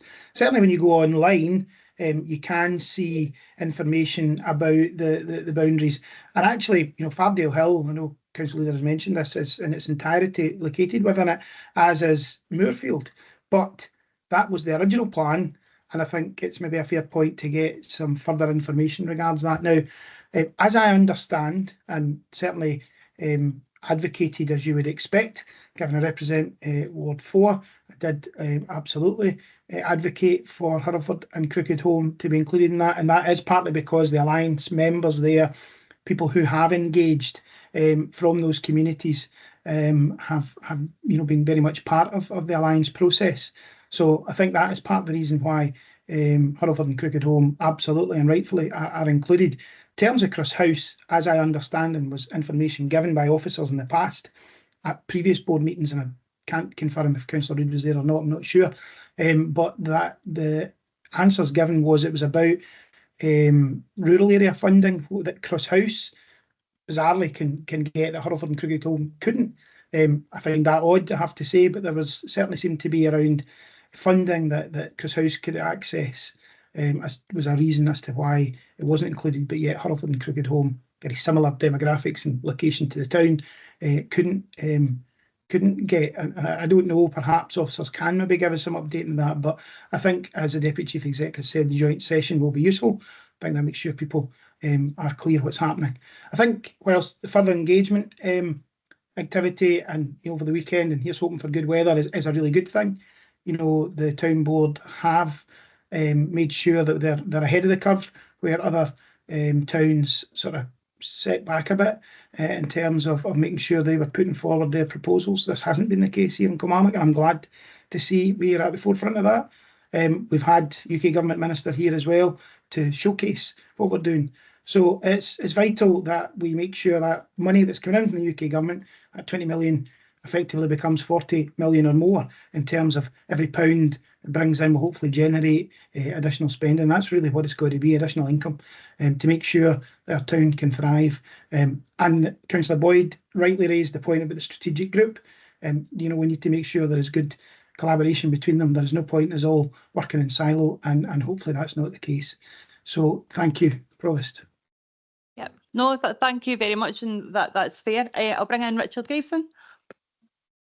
Thanks, Provost, and thanks, Councillor Douglas. And I think your point is bang on the mark. It's about how we can ensure that collectively we work better in terms of that draft master plan and vision, and how the various elements of interest work together and maximise that funding available underneath those themes that we've talked about of heritage and green space, private sector investment, derelict and empty buildings, town centre living accommodation, and connectivity and transport. So I'm looking forward to that event on the 1st, where we can have those conversations and all key partners can contribute to that way forward. Thank you, Richard. That okay? Thank you. Councillor David Richardson. Thanks, Prof. Thanks, Claire. It's just a really quick point. Councillor Boyd mentioned that River Island's closing. Also, there was bad news for the whole of Kilmarnock. It's one of the better retailers that we had left. But the good news is that I'm sure some of the people in the room know, Next out in Queen's Drive are changing basically the offering of their store, and they're reintroducing a gentleman's clothing department. So the good news, guys, is that if any of my fellow male councillors are looking for a new suit in the next 2 or 3 months, I can say that having 30 years experience, Next do a very good suit, and they want to be servicing the people of Kilmarnock shortly, because it's been very, very difficult to get, believe it or not, apart from Marks and Spencer's probably, it's been very, very difficult to get a suit in the town of Kilmarnock for about 10 years now. So there is good news on the retail front. Try being a 6'1" female, David. Councillor Claire Maitland. Thank you very much, Provost. And following on from the sad closure of River Island, it just shows that our town centres are no longer retail based and haven't been for a while. And I think this is what this board is looking at. It can be events driven. Their business models are changing from shopping online, more to shopping online and actual physical shops. So I welcome the fact that we have this in the first place. But it is a sad loss for Kilmarnock to lose them. But it just shows you we do not have full control. Unlike the social media, who seem to think we own the town centre, unfortunately we don't. I think it might be a better place if we did. So thank you. Thank you, Councillor Maitland. Any other member have any questions or comments? Not we okay online? Yep. Are we happy to note the report? Perfect. Thank you, members. Moving on to agenda item 16. This is for the expansion of the local development plan, the member officer working group. Pages 273 to 278 in your papers, and I'll ask David to take us through the report. Thanks, David. Thanks, Provost. Members will be familiar with this because I wrote out to you all in May regarding this. So the headlines are: we often use member officer working groups for various purposes where it's helpful and indeed important to any process to get input from members as it's been built, rather than just presenting a report at the end of a process when it's perhaps less easy to influence that outcome or those outcomes. There's no standard approach for member officer working groups. As a rule of thumb, we normally have 5, and they're always badged as ad hoc because they meet as and when necessary. The paper that went up on this occasion was proposing 5 for the LDP Council in 2022, expanded that out to 7. You have the detail in paragraph 4, but what we have at the moment are 7 members on the member officer working group representing 5 wards, I think it is. There's a couple that are doubled up in Ward 8, I think it is in Ward 5 at the moment. And apologies for the wrong reference to the wrong ward in paragraph 4 and the 2 spelling errors in the list of names in the table. Too many letters. The outcome is that we're sitting, as I say, with 7 representing 5 wards, and it just felt from a kind of governance perspective that it might be better to move that out genuinely to 9 as an exception. The advantage being 9 would allow 1 member per ward. And again, this isn't written in strict rules or cast in concrete anywhere, but the thinking is simply if each ward has a voice at the member officer working group, then that must surely help to inform and produce better decisions. Members will be familiar with the LDB process. It's very long. It's like painting the Forth Road Bridge. You just finish and you start again. But it does start with that initial canvas. So there are many stages that involve developers, involve the public, involve all local members as part of public consultations. So it's not to usurp or replace any of that or reduce or distill all that into just the operation of the member officer working group. It's to support and supplement that. At each key stage, you get a lot of information coming back. You might have competing proposals for sites in a ward, etc., and it's helpful to take soundings in the true sense of the word from the member officer working group, so that what you have isn't just the output of purely officer thinking, maybe from a very pure planning perspective. It's about building in the practicalities, it's building in the local knowledge and experience and understanding of the issues. So that was the pitch we made in terms of inviting proposals for 1 member per ward, and the outcome of that is set out in the table at paragraph 9 in terms of the names that were put forward from that canvas, if you like. And without much further ado, they are here for council to approve with or without amendment as per the recommendations in order to populate the member officer working group and allow it to go forward and do its work. Noting, as I say, all other local members still have other opportunities, as do community councils and communities, to comment at all the key stages. This is just setting up the bits in between where folk actually go away and take the results from each consultation and try and make sense of it to move them on to the next stage. And that member input would be valuable, but to have it across all the wards would be even more valuable. Thanks, Provost. Thanks very much for that, David. I'll open it to the floor in Councillor Graham Barton. Thanks, David. Straightforward report. I think it's a common sense approach. You've covered almost the cause of things I was going to say. It's common sense in the terms that the LDP3 is going to impact every ward in the authority, and it's good to have that representation across the 9 wards. And you've already covered the fact that it's important that all 32 members get the say. It's not just going to be the 9 people that sit on the MOG. So, as you said, David, at each stage, maybe worthwhile to set out a timeline of that consultation process. So I welcome the paper, straightforward, but as the paper says as well, the LDP3 process has already started. I mean, I've not been to a gala day or an event where I've not come across my planning colleagues out there gathering evidence. They've been all through the schools over the past few weeks. They're doing an absolutely tremendous job out there. So look forward to sitting at the officers working group. Great, Councillor. I'm just laughing because I remember no that long ago you were saying, "Oh, these acronyms." You're like sitting in the MOG. Any other member got any questions, comments, thoughts? Everybody okay? Right, is council happy to agree? Perfect, thank you everybody. The 17 just changes for the Labour group. Following a request for the Labour group, the Councillor James Kyle replaced Councillor Peter Maben in the Ayrshire Valuation Joint Board. Is council happy to approve? Great. Leader? That's Provost. Just a couple 3 changes from our own. Just in terms of the licensing panel, Councillor Graham Barton to replace Councillor Clark. In terms of the grants, Councillor Richardson to replace Councillor Clark, and equalities from Councillor Caroline Barton to replace Councillor Clark. Okay, thanks very much, Leader. Just given the timid nature of this, is council happy to agree? Thank you for your understanding, members. Thank you. Moving on to our final item, which is a motion by Councillor Watts. I'll just hand over to yourself, Councillor. Thank you, Provost. I'll just read out the motion.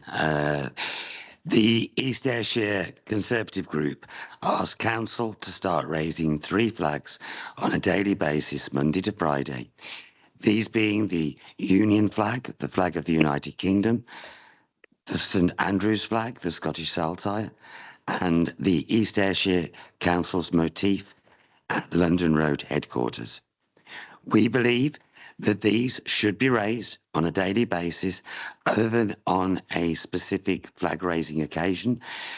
On these days, it should be the Union flag, the St Andrews flag, and the relevant day flag, which replaces the East Ayrshire's council motif.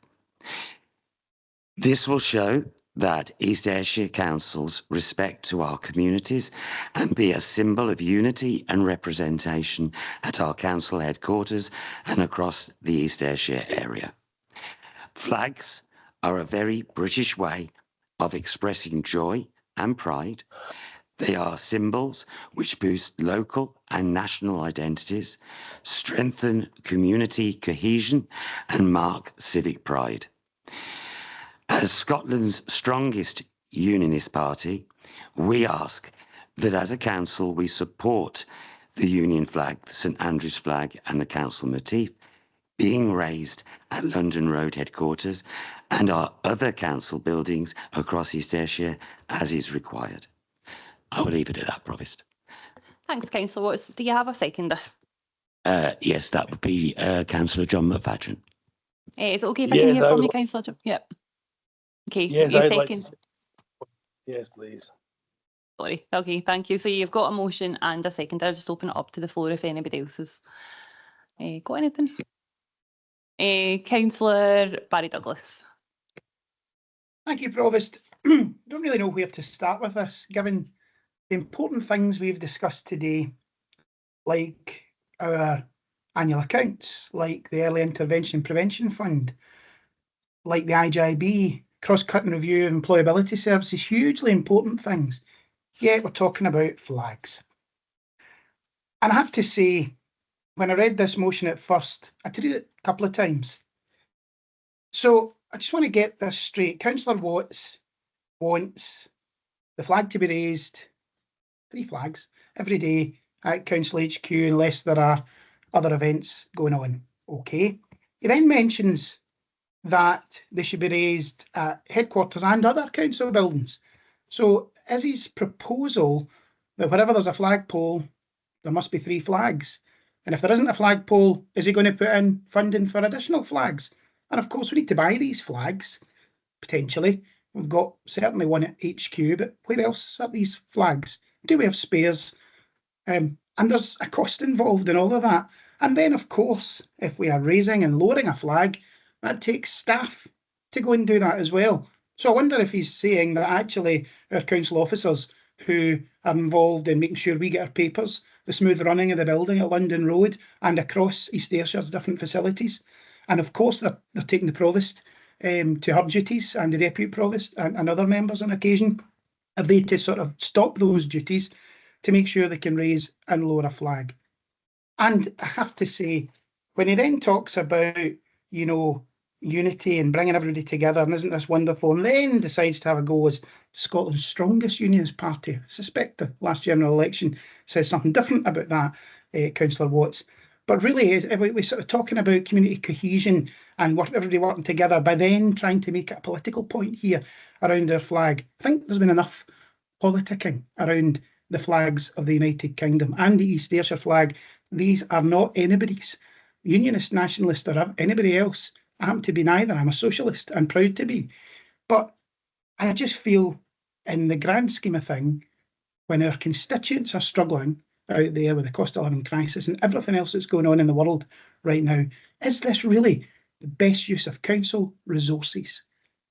Making sure there's flags up every day and lowered. And again, I really want to get Councillor Watts to kind of confirm this. Is this only HQ? Because it says that part of the motion, but he ends it saying, and other council buildings across East Ayrshire. What costs are involved there, and has he thought about the kind of staff implications? It's not just as simple as he may think, particularly if he's talking about a number of buildings. Perhaps he can confirm. Thank you, Provost. Thanks very much, Councillor Douglas. Councillor, I'll give you an opportunity to sum up at the end. I see you scribbling away with the things, so hopefully you can address things on my side if that's acceptable to you both. Thank you. Anybody else? Councillor Peter Mabin. Thank you, Provost. I don't mind flags. Flags are lovely, and on special days, we're going to turn up tomorrow, for example. We're raising the flag for Armed Forces Day. I don't think this is best use of our council officers' time. I think we're talking at 200+ hours every year of our council officers going out there in all weathers to raise flags and then back out in the afternoon to bring them back down again. I think our officers have got enough to do without sending them out in all weathers doing this. This should be something we keep for special occasions, in my opinion. Okay, thanks, Councillor. Leader? Thanks. I would just simply like to support the status quo. We've got a policy that's lasted way before I was a leader. That's lasted as well. I think, when we do actually raise the flag, for whether it's the Queen's birth or whether it's a declaration of birth or whatever, it's something that all the community celebrate. And we've had an occasion to raise Ukrainian flags, the rainbow flag and others, and it makes it into an occasion. And the Provost office, if you get if folk have got any fresh suggestions, as colleague says, we've got the Armed Forces Day tomorrow. I think diverting for that and putting resources elsewhere into putting flags up and down, I think sends the wrong message to our community. So I would simply be supporting the status quo. Thank you, Leader. I have a few people lined up to speak. Councillor Lynn. It's getting late in the day. I'm happy to second the Leader's counter proposal. Right, okay, that's fine. Online, we've got Councillor John McFadden. I can understand, obviously, there is implications of staff, time and costs. But I'd say I'm very proud to be Ayrshire Council, and at the very least, I believe that all along we should have flown the council's motif flag during the day for all the time it would take to hook on one flag and wind it up. I mean, there's not a huge implication with that. I mean, I believe having civic pride in ourselves definitely helps people, lifts morale. I mean, it can't do any real harm. I think at the very least we should be flying the council's flag, which is non-political and,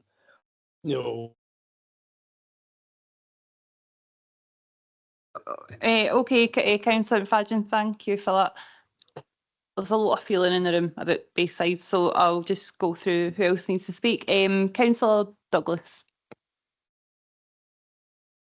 Thank you, Provost. Just I know as well that this has been an issue that seems to have come up in a lot of the reform-controlled councils down south, and I know Councillor Watts has indicated he was approached by reform and, of course, has rebutted their approach, and I'm glad to hear that. But maybe I wants to tell the Chamber something today. If such a big issue for these reform councils down south, why is it such a big issue to him? But he maybe can give me some answers around the questions I've asked, around the costs and the additional flagpoles and the time and hours for staff, and the additional cost of buying new flags. Maybe he can tell me a bit about that.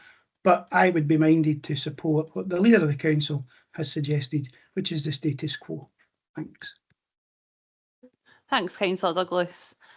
Anybody else before I invite Councillor Watts to sum up? David?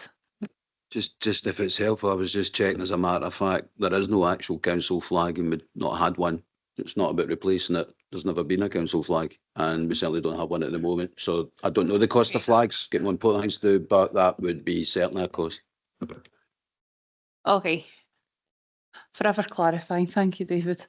Anybody else? Councillor Watts, do you wish to sum up? Yes, I'll sum up on that. I mean, the pure motivation of the motion from myself was that being elected 3 years ago now. Every time I come into London Road, I pass 3 empty flagpoles. And to me, having been around the country, been around other council areas, and you go into council buildings, you see council houses, they always have a flag outside them. For instance, South Ayrshire always has a flag out, both of them, the Saltire and the flag of the United Kingdom, as a general rule. So it was more an absence or an observation from myself that we don't happen to have a flag at headquarters. And that was the only motivation. As far as other council buildings, well, as I had put in the motion, it would just be as required, but I would be more than happy just to have a flag. It doesn't matter whether it's the Saltire, it doesn't matter whether it's the flag of the United Kingdom, but I just think that we should have at least a flag at this building as a mark of respect to our communities. That was my opinion.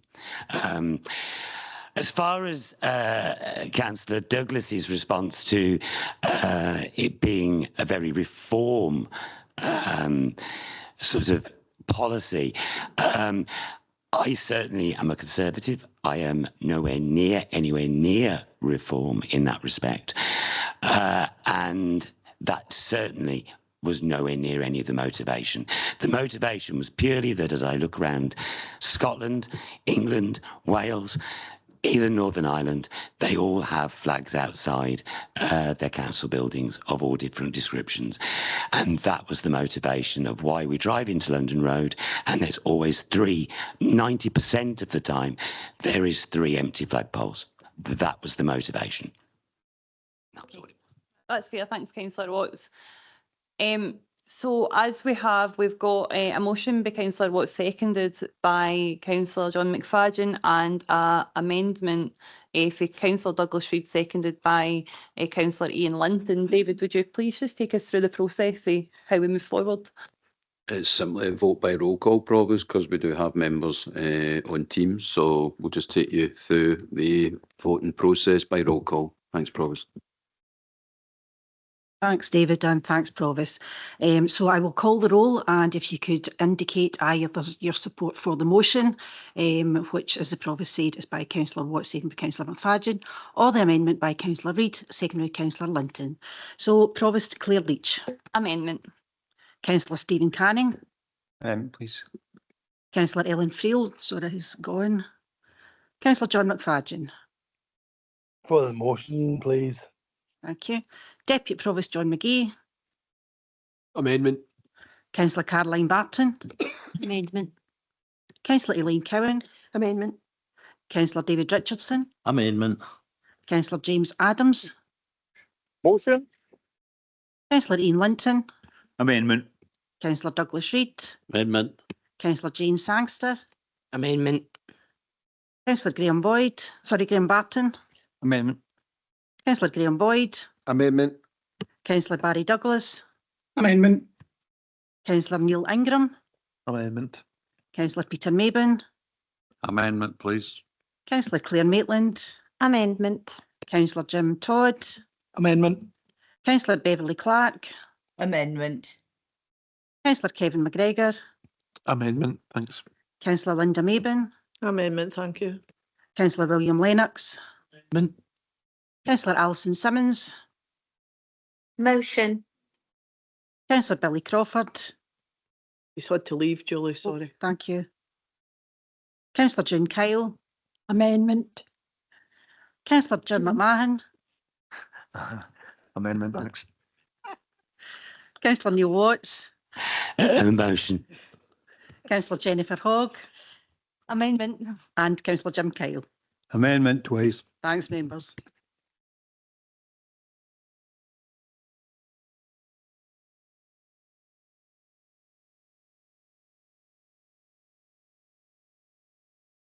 The amendment is carried by 24 votes to 4. Thank you.